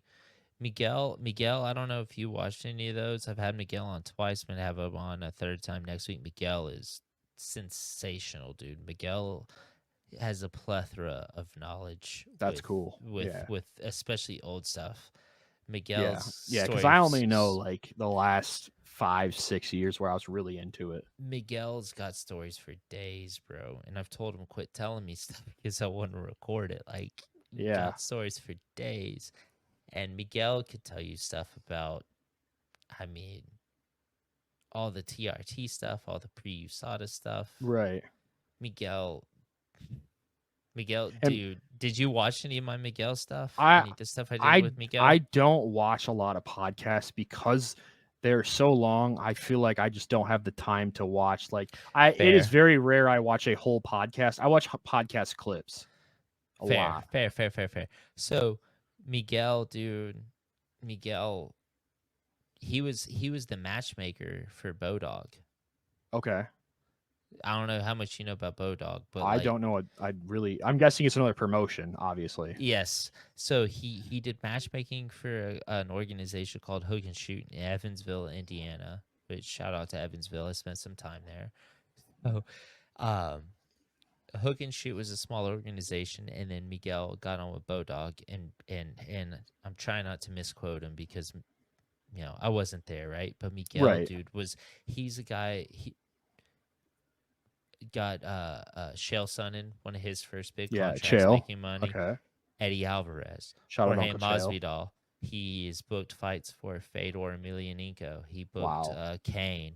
Yeah, dude. Great. Miguel. Those are some big names. You got the undefeated, undisputed, never lost a round, Chael Sonnen. That right there alone. I mean, the guy's never lost a round. You know what I mean? Let alone a fight. Miguel's got stories for days, and I'm gonna get him back, dude, because he's got so many stories. You can get him over and over and over. But the point is Miguel had some stories that me and him discussed. I don't remember if it was on camera, off camera, but talking about TRT and all of that stuff. But my point in all of that is, here's the thing. Look, not everybody was like gun to their head. Hey, brother, you better use PEDs because your boys are doing it. So, okay.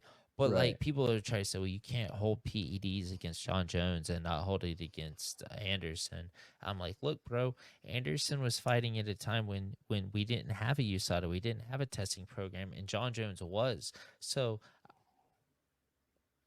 John Jones was clearly told, hey, don't touch that shit. Don't touch that shit. Right. Anderson. And it's not like he it's not like he had like sketchy coaches. He's going to Jackson Wink. It's not like it's some like, I'm not gonna say they're not, it's not like some like little tiny like hole in the wall gym that he's just taken. You know what I mean? It's not just like some like, it's Jackson Wink. It's like a factory for fighters. You know what I mean? And I could say a lot of things about Jackson Wink fighters, but I won't. Right. Yeah, we can go into that later. In a different episode. We can go into that later. But like you said earlier, and I don't want to pull away from it, but you did say it yourself, so I'm gonna say it. Right. Got to jump into the last fight of the main card. There we go. Can bullshit a little bit more.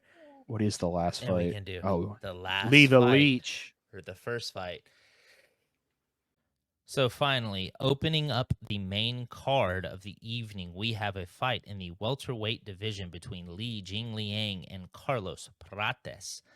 Li Jingliang is 36 years old. He is 6 feet tall with a 72-inch reach. He holds a record of 19 wins, 8 losses, and he is 2-3-0 in his last 5 with a decision loss to Neil Magny, a KO win over Santiago Ponzinibbio, a submission loss to Hamzat Shamaev, a TKO win over Muslim Salikov, and a decision loss to Daniel Rodriguez. Carlos Prates is 31 years old. He is 6'1" with a 78-inch reach. He holds a record of 19 wins and 6 losses, and he is 5-0 in his last 5 with a first-round knockout over Moacir Rocha, a first-round knockout over Eduardo Ramon, a second-round knockout over Mitch Ramirez, a second-round knockout over Trevin Giles, and a first-round TKO over Charles Radke. Currently, the odds makers have it plus 275 for Li Jingliang and minus 350 for Carlos Prates. The over-under is set at 1.5 rounds, with the over being minus 165 and the under being plus 125. So, I'll be real with you. I didn't get a chance to really dive deep into this. My concerns are this. Li Jingliang being an older 170-pounder that has been off for 2 years due to an alleged back surgery is hella alarming. Spine surgery, even like it was on his spine, because he posted an X-ray. I actually went to his Twitter the other night, and that was the last post he has is from 2022. His Twitter's not really active anymore, and it was an X-ray, and you can see in his spine whatever it was, like a little, I don't know what it was, but he got spine surgery. So I mean, he's off basically 2 years, you can say, September of 2022. And I have to jump in with this, even though I already did jump in. He did not lose that fight to Rodriguez. He won that fight. A lot of people, I went to MMA decisions because I wanted to double check. Out of the, like, my face is about to get super white. Out of the, like, 30 or 25 people they have here, 2 of them gave it to Rodriguez. I remember watching that fight that night with my cousin, Jordan, and my buddy Tyler. Shout out to those guys. I remember watching that and thinking, I don't know, bro. He got robbed twice that week. A lot of people don't remember. He got robbed twice. Robbed of a press conference from showing off that fly ass with suit, that bro. suit. You remember? He was so excited, man. They had him in the video, the embedded, and he was so excited. He's like looking Everyone will see. Yeah, he was like looking in the thing in Vegas. He got himself a nice suit and he got the glasses on. And then something happened between like Holland and Chimaev, and the whole presser was canceled. And then Tony came out on the mic and said a couple cool things with his baseball, but the whole presser was canceled and no one got to see his suit. And then he lost the fight, so he couldn't even show it off at the post fight. Yeah, that whole situation was a cluster fornication. But man, being what did I say, 39 or 37? He's 36. He's 36. He turns 37 in March. 37 at 170 with a long layoff due to a spinal injury. And then what did I say? 2-3. Yeah. I don't know. And Carlos Prates, people can say, oh, well, he's losing till he's winning, like the Trevin Giles performance. And then he has, 5 losses or something like that. Yeah. He's got he's 6 on a losses. huge streak. He's on an 8-fight knockout streak. So my thing is this. But again, some of these are like small promotions. LFA's, I would say the biggest one outside like standard fighting tournament. I don't even know what that is. Yeah, me neither. He's got 3 knockouts in there, 2 in LFA, 1 on the contender series against Mitch Ramirez, and then the 2 in the UFC. Yeah, 100%. And my whole thing is this, dude. Like, he's a younger dude.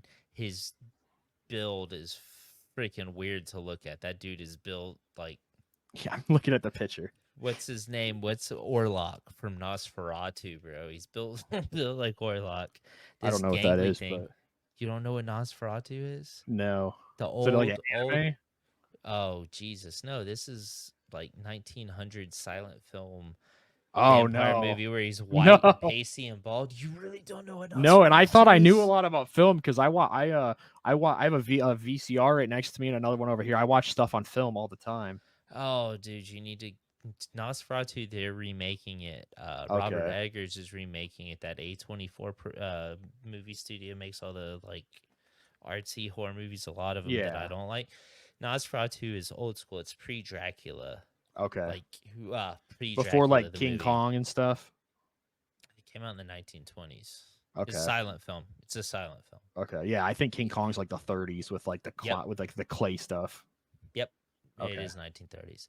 So Nosferatu is way before that. If you look up Orlok, Orloc, the vampire, you'll see what I'm saying. He's built like Carlos Prates. And Oh yeah. yeah, exactly. And Prates comes out of the fighting nerds or the fight nerds, bro. Caio Bahia, Mauricio Ruffi, and Jean That team is on Silva fire. on fire. On fire right now. And And then they hard. trained that girl that just beat Molly. She looked like whatever, and then she goes to the fighting nerds, and now she gets like I mean, it is Molly the can, but it seems like that gym is just like a hotbed right now. And I think Joe Rogan's not going to be there, but man, I love when they put stuff on Joe Rogan. He's got the glasses, and then they'll put a popcorn on his head. I just love when they dress Joe Rogan up. It's hilarious in the pressers. Yeah, no, 100%. Those glasses. The fight nerds are beasts, dude. And Gene Silva, dude. Mauricio Ruffi, dude. What the hell? That performance he had against oh god, the Aussie with the big ass eyebrows. And the other day, I know who you're thinking of. The eyebrows are huge. Yeah, they're white. He always looks confused. Not Jack Della Maddalena. No, not Jack. No. Jack's actually like fire.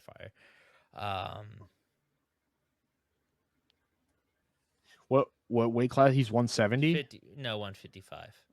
Oh, Any other day I would remember, but I'm not remembering right now.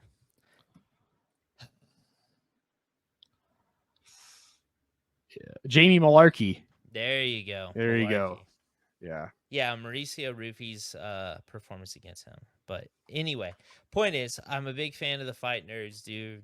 They're a gym putting out some really, really talented people that are that were really good, like Caio Bahia, but are starting to come into their own. Leech is, I don't mean to be that guy, but dude, 2 years off, spinal surgery. He's on his way out. I'm actually going to say Carlos Prates is the first one to knock him out. Has he never been finished? Well, he's been he's been finished by like Hamzat in a he's never been knocked out. And honestly, his if we're not counting Hamzat, he was finished once in 2015. And when Hamzat finished him, this is like Hamzat's the next champion. This dude is for real. Not like Hamzat now. Yes. 267. Yeah, I was about to share. And that poster, I know you don't collect posters. I actually don't have that one. I actually don't. I'm gonna buy it eventually. I want that one. That poster is super cool. Islam's on it. Dan Hooker's on it. I believe Piotr Jan. Yeah, is that when Piotr Jan got ripped off against O'Malley? Or that's when he fought Sandhagen. Okay. Yeah. That poster is super cool. That's when Glover got the title. I'm a big fan of Glover, so that's a definite. Likewise. That's a poster. If you're a collector and you're a fan of, there's so many fighters on that poster. And it seems weird because a lot of posters are just going downhill. We got UFC 300, which was like the worst poster ever made. Yeah, that was a weird one, right? I bought that. I'm probably going to sell it because it's just so bad. Man, what is your prediction? You're thinking he knocks the Leech out? Second round. Li Jingliang. I always called him the Leech because Li Jingliang is just. Yeah. And isn't it like Jingliang Li? Because we put their like last name Chinese first. names are backwards. Like Yadong Song. Yeah. And, so we actually Xiao Nan or Xiao Nan Shan. Yeah. Man, looking, I think I might have. I don't think I. Oh man, this is gonna sound like a broken record. I said that I said Steve Erceg had fought 4 times since Cara France had fought. Prates has fought 5 times since the Leech has fought. Granted, only 2 of those in the UFC, one a Dana White Contender Series. The other 2 are in an LFA. Yeah, activity matters. Yeah, exactly. Activity matters. Oh, man, this is the first one I'm gonna pick as a fan. I'm gonna pick the Leech. I really want Lito. I just really want him to win because I really like him to win. But betting against someone on the Fighting Nerds seems like a very risky. You know what I mean? Like their gym is popping. It seems like every time someone from the Fighting Nerds fights, they win. 100%. You know what I mean? Yeah. So I'm gonna go with Lee, and man, it's probably not. This is probably not gonna go the distance. I'd be 100%. I don't think I'd be shocked if it went Win, 1.5. Yeah. no draw. Yeah. I'm gonna go with the Leech, the knockout. That's I'm gonna pick as a fan because man, I really liked Leech. But like you said, he's 36. He had, and we don't really know like what it was. There is a. If you want to put the X-ray on screen, I can send you the X-ray. I don't know what I'm looking at. Maybe someone else does. I have a horrible broken back. I got 14-inch rods on my back, so I should know. But anything with your spine is super serious. But then look at Aljo. He had like neck surgery, and then went 100%. on to win what 3 more in a row or something. Yeah. So yeah, here's the X-ray. I mean, click on it a bit bigger, I believe. There you go. Yeah, I don't know what I'm looking at either, but I see this little dark spot, and he's saying officially withdrew. You said this is the last tweet he had, April 7th, This is the last tweet he has. There's no other. I don't know if he's replied to people, but if you go to his Twitter, this is it. Like, this is his last actual post that he made, not replying to someone. And I don't know if he's liked tweets. I didn't go to his liked, but actually, I think that's erased now. You can't even view that. But you can tell. I mean, there's like a dark shadow or something in the middle. I think that's your spinal cord. I could be completely wrong, but it looks like it's about halfway down. You know what I mean? Somewhere in, it's not up by the neck and it's not like down by the tailbone. I think that's right about middle, which I think would be like around the thoracic period. Cause I think it would be around there, but I could be wrong. Like a T1 through 7, somewhere around there. So like, do you know what that affects at all? No, I just know it's like there's like C5, like there's like T1 through 7, and then there's C1 through something. I think C is higher because that's why they call it a quadruple. I believe like C's like up in your neck, I believe. T's down in your back, and I don't know what's below T's. But if that's in the center of his back, the only reason I know that's because when I broke my back, I broke 1 through 7. And 5 is where my spinal cord was cut, and that's about halfway. That's about halfway down my back. So that's why I'm guessing that's in the T area. But I could be completely wrong here. Yeah, but like a dude that's 36 years old, a dude that's 36 years old with an injury like that and fighting. Yeah, it's disconcerting. I mean, hey. Because Aljo was in 36 when he had back or neck surgery. Yeah, true. I just, man, dude's got a lot of miles. He's been in a lot of bangers. Carlos Prates has lost some fights, but the dude's, like I said, he's built like freaking Orlok. Lee's been in the UFC 10 years. Exactly, and he's fought the highest of the highest. I mean, I think he was the first guy to finish Muslim Salikov. So I believe he was. I actually just got in knocked out. At least knocked out. Yeah, because there was only submissions. He was the first dude to knock him out. And now sadly he's been knocked out again since then with Randy Brown. I actually did just pick up. I got a crazy, like literally like next to nothing deal on Muslim Salikov's last jersey from the Ponzinibbio fight, which again, that fight I'd have to rewatch. A lot of people say he got robbed, Ponzinibbio. I don't know if he did. I had to rewatch it. He did. I think it was. I'm really biased against Muslim, and I think it was like robbery. So I want to say the live odds going into the third round were like minus 500 or something ridiculous. Oh, so the dude won. Yeah, he won. Ponzinibbio won 1-2, right? And then Muslim easily won the third round. But I don't know. It seems weird with robberies, but official prediction for me, I'm going to go with the Leech via knockout. Yeah, and I'm going to be on the opposite side of Carlos Prates, second round knockout. If this doesn't end in a knockout, I would be surprised. If this fight 100%. If this goes to the decision, that's why I'm always wrong. Like, I actually predicted that Justin Gaethje and Michael Chandler went to decision, and the odds on that were crazy that it wasn't going to go to the decision. Dude, props to you. I even tweeted it out. I tweeted, I'm like, Everybody thinks this is going to end. I bet it goes to decision as a joke. I'm like, there's not, but I bet it too. I'm like, this is going to be one of those fights that everybody's like, it's going to end early and it's going to get, and it goes to decision. And I think Tai Tuivasa and Jairzinho could give us an all-time boring heavyweight fight. That'd be hilarious. Dude, hey, that could definitely turn out to be like a Derek Lewis, Francis Ngannou, where it's just two guys that are afraid to engage. Or a Derek Lewis Volkov, and then 5 seconds left.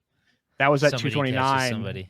Remember at that 229, it was like a horrible fight where Khabib and Conor, and that was when hit him in the chest and into the head. I remember that was when very well. That was when he became, in my opinion, that's when Derek Lewis became Derek Lewis, because he said my balls is hot, and that is when everything took off. I think, because I actually own the poster of the fight that Derek Lewis debuted on. Was Khabib fought on the card. Really? They share another? Which one was that? It was in Miami. It was because what's her name's on the card? It's got a girl on it. It's got Liz Carmouche is on it, and then man, I'm trying to think. I can't think of it now. Yeah, I have to cheat. I have to. I know what it is. I just can't think of it. It was a fight night in Miami. It was in Florida. I know. We're Doom versus Brown, UFC on Fox 11. No, we're Fabricio Verdum flew across. Yeah, with the, Miesha Tate and Liz Carmouche was the co-main event, and they were on the poster as well. So it's Fabricio and Travis Brown like in the back of the poster, and then it's Miesha Tate and Liz Carmouche, and that's when Khabib fought RDA. And Derek Lewis was the very first fight on the card, and he fought Jack May. I don't even know who Jack May is. Yeah, I don't either. Hey, funny story about that before we start to close out. Khabib beats RDA, and then RDA fights for a title like several years before Khabib does. Well, now people will say it's injuries. Khabib almost quit. He was going to retire because he had weight missing and stuff. No, he had back-to-back ACL tears. Oh, see, you would know better than me. Yeah, and he said, I remember it's like a thing. It is like he went home and he's like, I think I'm going to quit. And his dad's like, well, you worked all this way, but if you want to quit, just quit. And then he came back and he had like crazy injuries. And that's when I think when he met his manager, Ali, and then he got like better medical care. Because at one point, I know people can, say he was being funneled a bunch of like sketchy money. But at one point, I think he actually was pretty broke.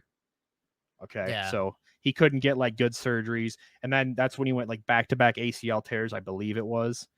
And he almost retired. That's how RDA got that. Yeah, that is crazy because he goes back to what we talked about prior to recording. Padded record. Oh yeah, padded record.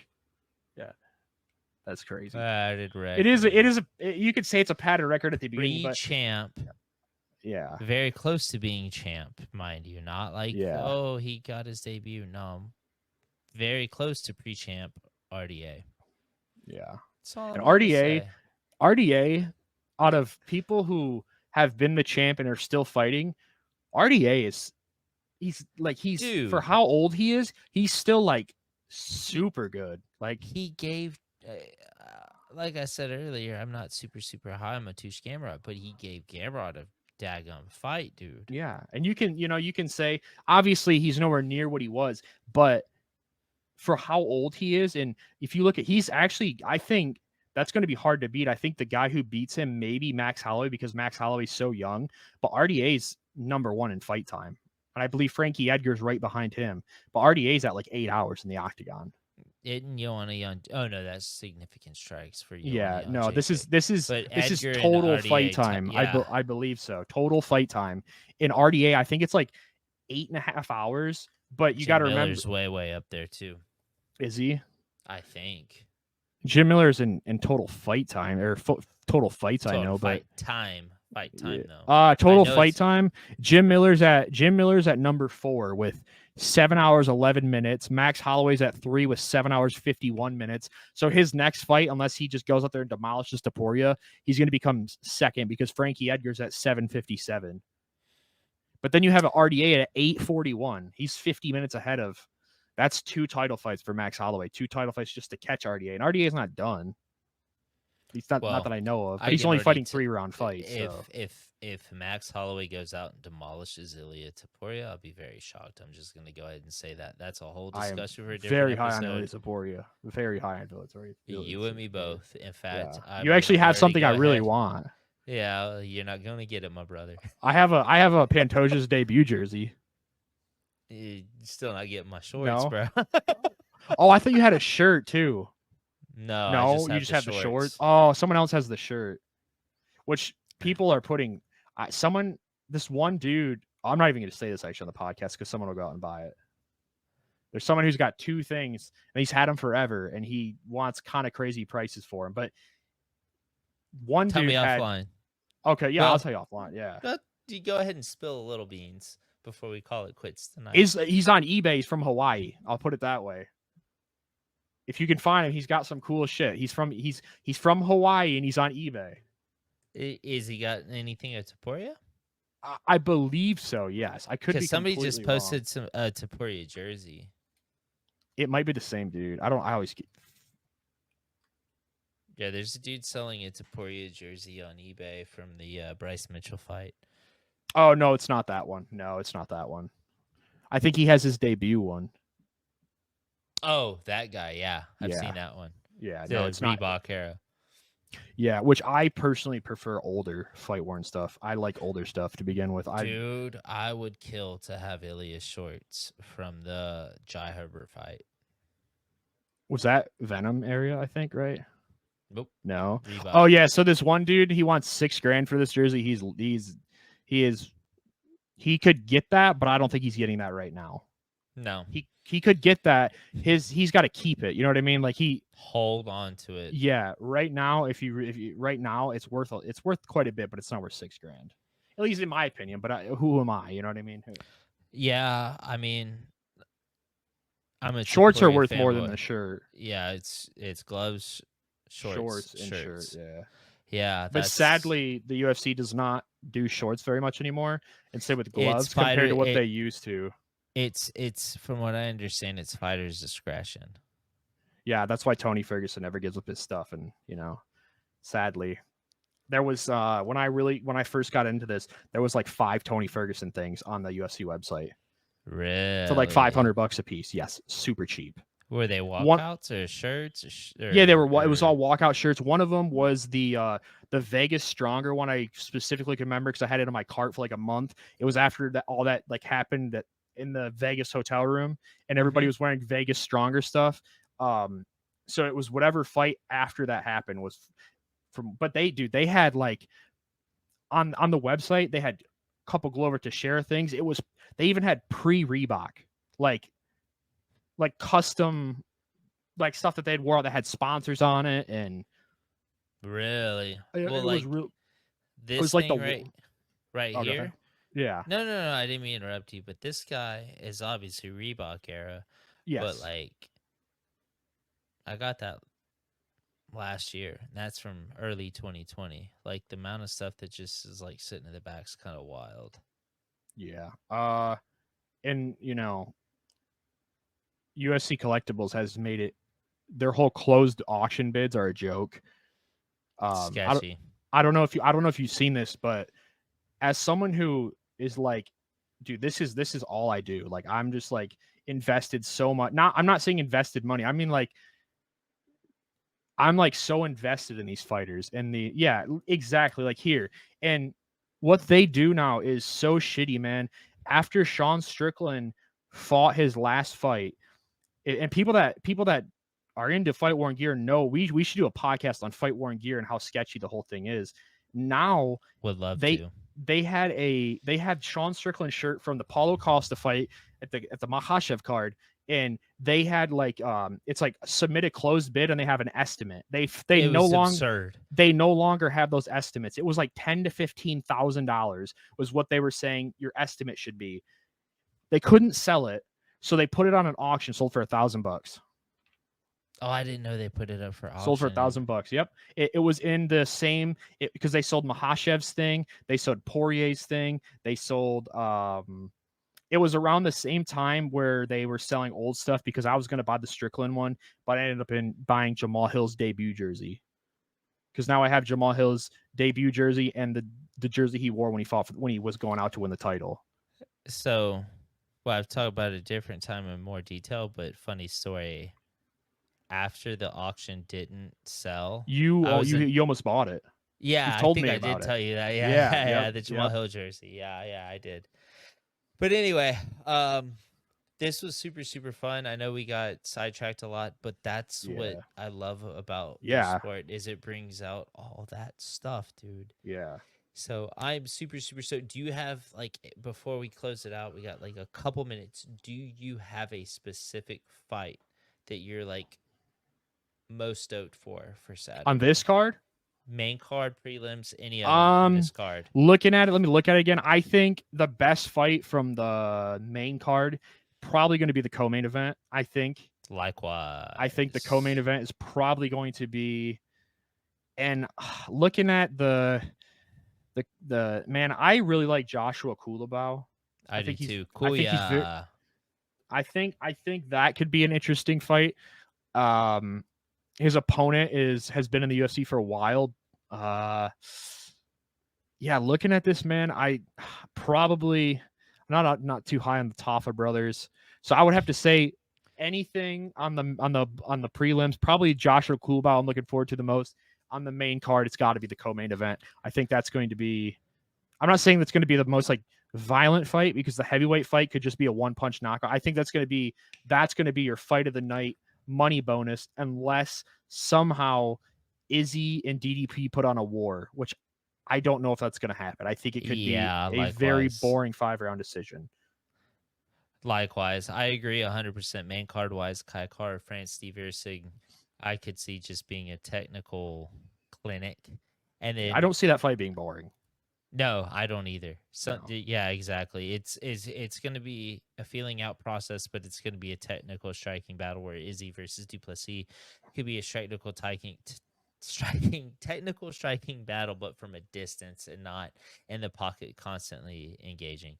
But the fight that I want to shout out to, just because of bias, is the main prelim fight, which is Junior Tafa versus Walter Walker. And the only reason I want to shout that one out is because I followed Walter Walker for like a number of years on Johnny's brother, right? On Instagram. Back in 2019, me and my cousin spent a lot of time in Southeast Asia. We went there for fun. It took them there. It was a blast. Shout out Jordan and Jeremy. And we went to Ayutthaya, which is the original capital of Thailand before Bangkok. That's a history lesson, whatever. I was on my phone a lot of the time. We were there, like, meeting people. I actually met a guy that was doing a tenure. He was an Aussie doing some training there in That's cool. Phuket at AKA Thailand. Got to meet Johnny Walker, et cetera, et cetera, et cetera. That was when Johnny Walker was on the rise before he lost to Corey Anderson. He was posting stuff with Walter. I was like, oh, well, this dude doesn't look a lick like you, but the same last name. Yeah, it's his brother. Nothing about those dudes is similar other than the last name. But because of that, I've got a little bit of bias because I do like Johnny Walker aside from the durability issues, etc. But I am curious to see that when Walter semi-disappointed let us down against Lucas Bresky. But I don't know. I'm not going to say that one's going to be a fun fight because there's a very good chance it could be the complete opposite, but I am excited for it. But definitely the most fun and intriguing fight, in my opinion, is Steve Erceg versus Kai Kara France. But anyway, Zach, my dude, I appreciate you being here tonight. This was a blast. I got one question. Do you think this card is worth $80 pay-per-view? You're asking the wrong person because you have other means. No, because I usually go to the bar. Go to the bar. Oh, I've never watched a UFC fight at a bar ever. It's not a good habit to pick up because you usually party with people not paying as close attention as you should. But sometimes the social environment's pretty fun. I've met a lot of dope ass people doing that. I know there's other ways of getting your stream. The reason I do not do that is because you can say whatever you want. That stuff is so it'll freeze. It won't freeze. It is so not dicey. It is so dicey. What do you like? Dicey. What's his name? Brenda Schlaub. Probably the worst comedian ever. Does he say dicey? Oh, dude, he would like in his special be like, oh, that's dicey, but I think he got it from a different comedian that he stole it from. Probably I'm not stole really it from sure. me. Yeah, I mean, I wouldn't be surprised, but so I do buy every pay-per-view. I'm gonna say this pay-per-view card is not a pay-per-view card. It is not pay-per-view worthy. That's the last thing I wanted to add. Put that in the comments down below. Do you think this card's pay-per-view worthy? Because I'm gonna go on a limb and say most people are gonna say no. Hey, I mean, I'm a simp or whatever. I will pay for him. I paid for Whitaker versus Izzy 1. Granted, more intriguing than this Right. card. Yes. But I was literally watching that in the TSA line in the Oahu Honolulu cool. Airport Yeah. security, putting my phone down, and my buddy Wes texted me, and I had put the shit in the thing to go through security. And as soon as he texted me, I knew. I was like, fight's over. something must have happened. Yeah. And then of course it did. Yeah. But I digress. Dude, thank you so Appreciate much it. for being here. This was fun. We got to do another episode that is not Like a take on breaking like a down of pay-per-view. card. Yeah. Yes, this was a blast, but I'm glad you were here for it. This was super I appreciate super it, man. fun. Thank you so much for asking me. Oh, 100%, dude. We got to do it. Everyone watching, thanks for watching. As always, like I say, dude, like, subscribe, share it with your friends. Leave a comment. Leave a comment, dude. It That helps the a lot. algorithm. This dude knows what he's talking about. I'm gonna get better about posting on Spotify. I promise, because I have so many people be like, bro, I'm watching this Spotify, but you don't upload Right. it. I will. As I always say, man, be blessed, love one another, give the people you love a hug, be excellent to one another, and make sure, above all else, to keep living. LIVIN. I like Later. it. Peace.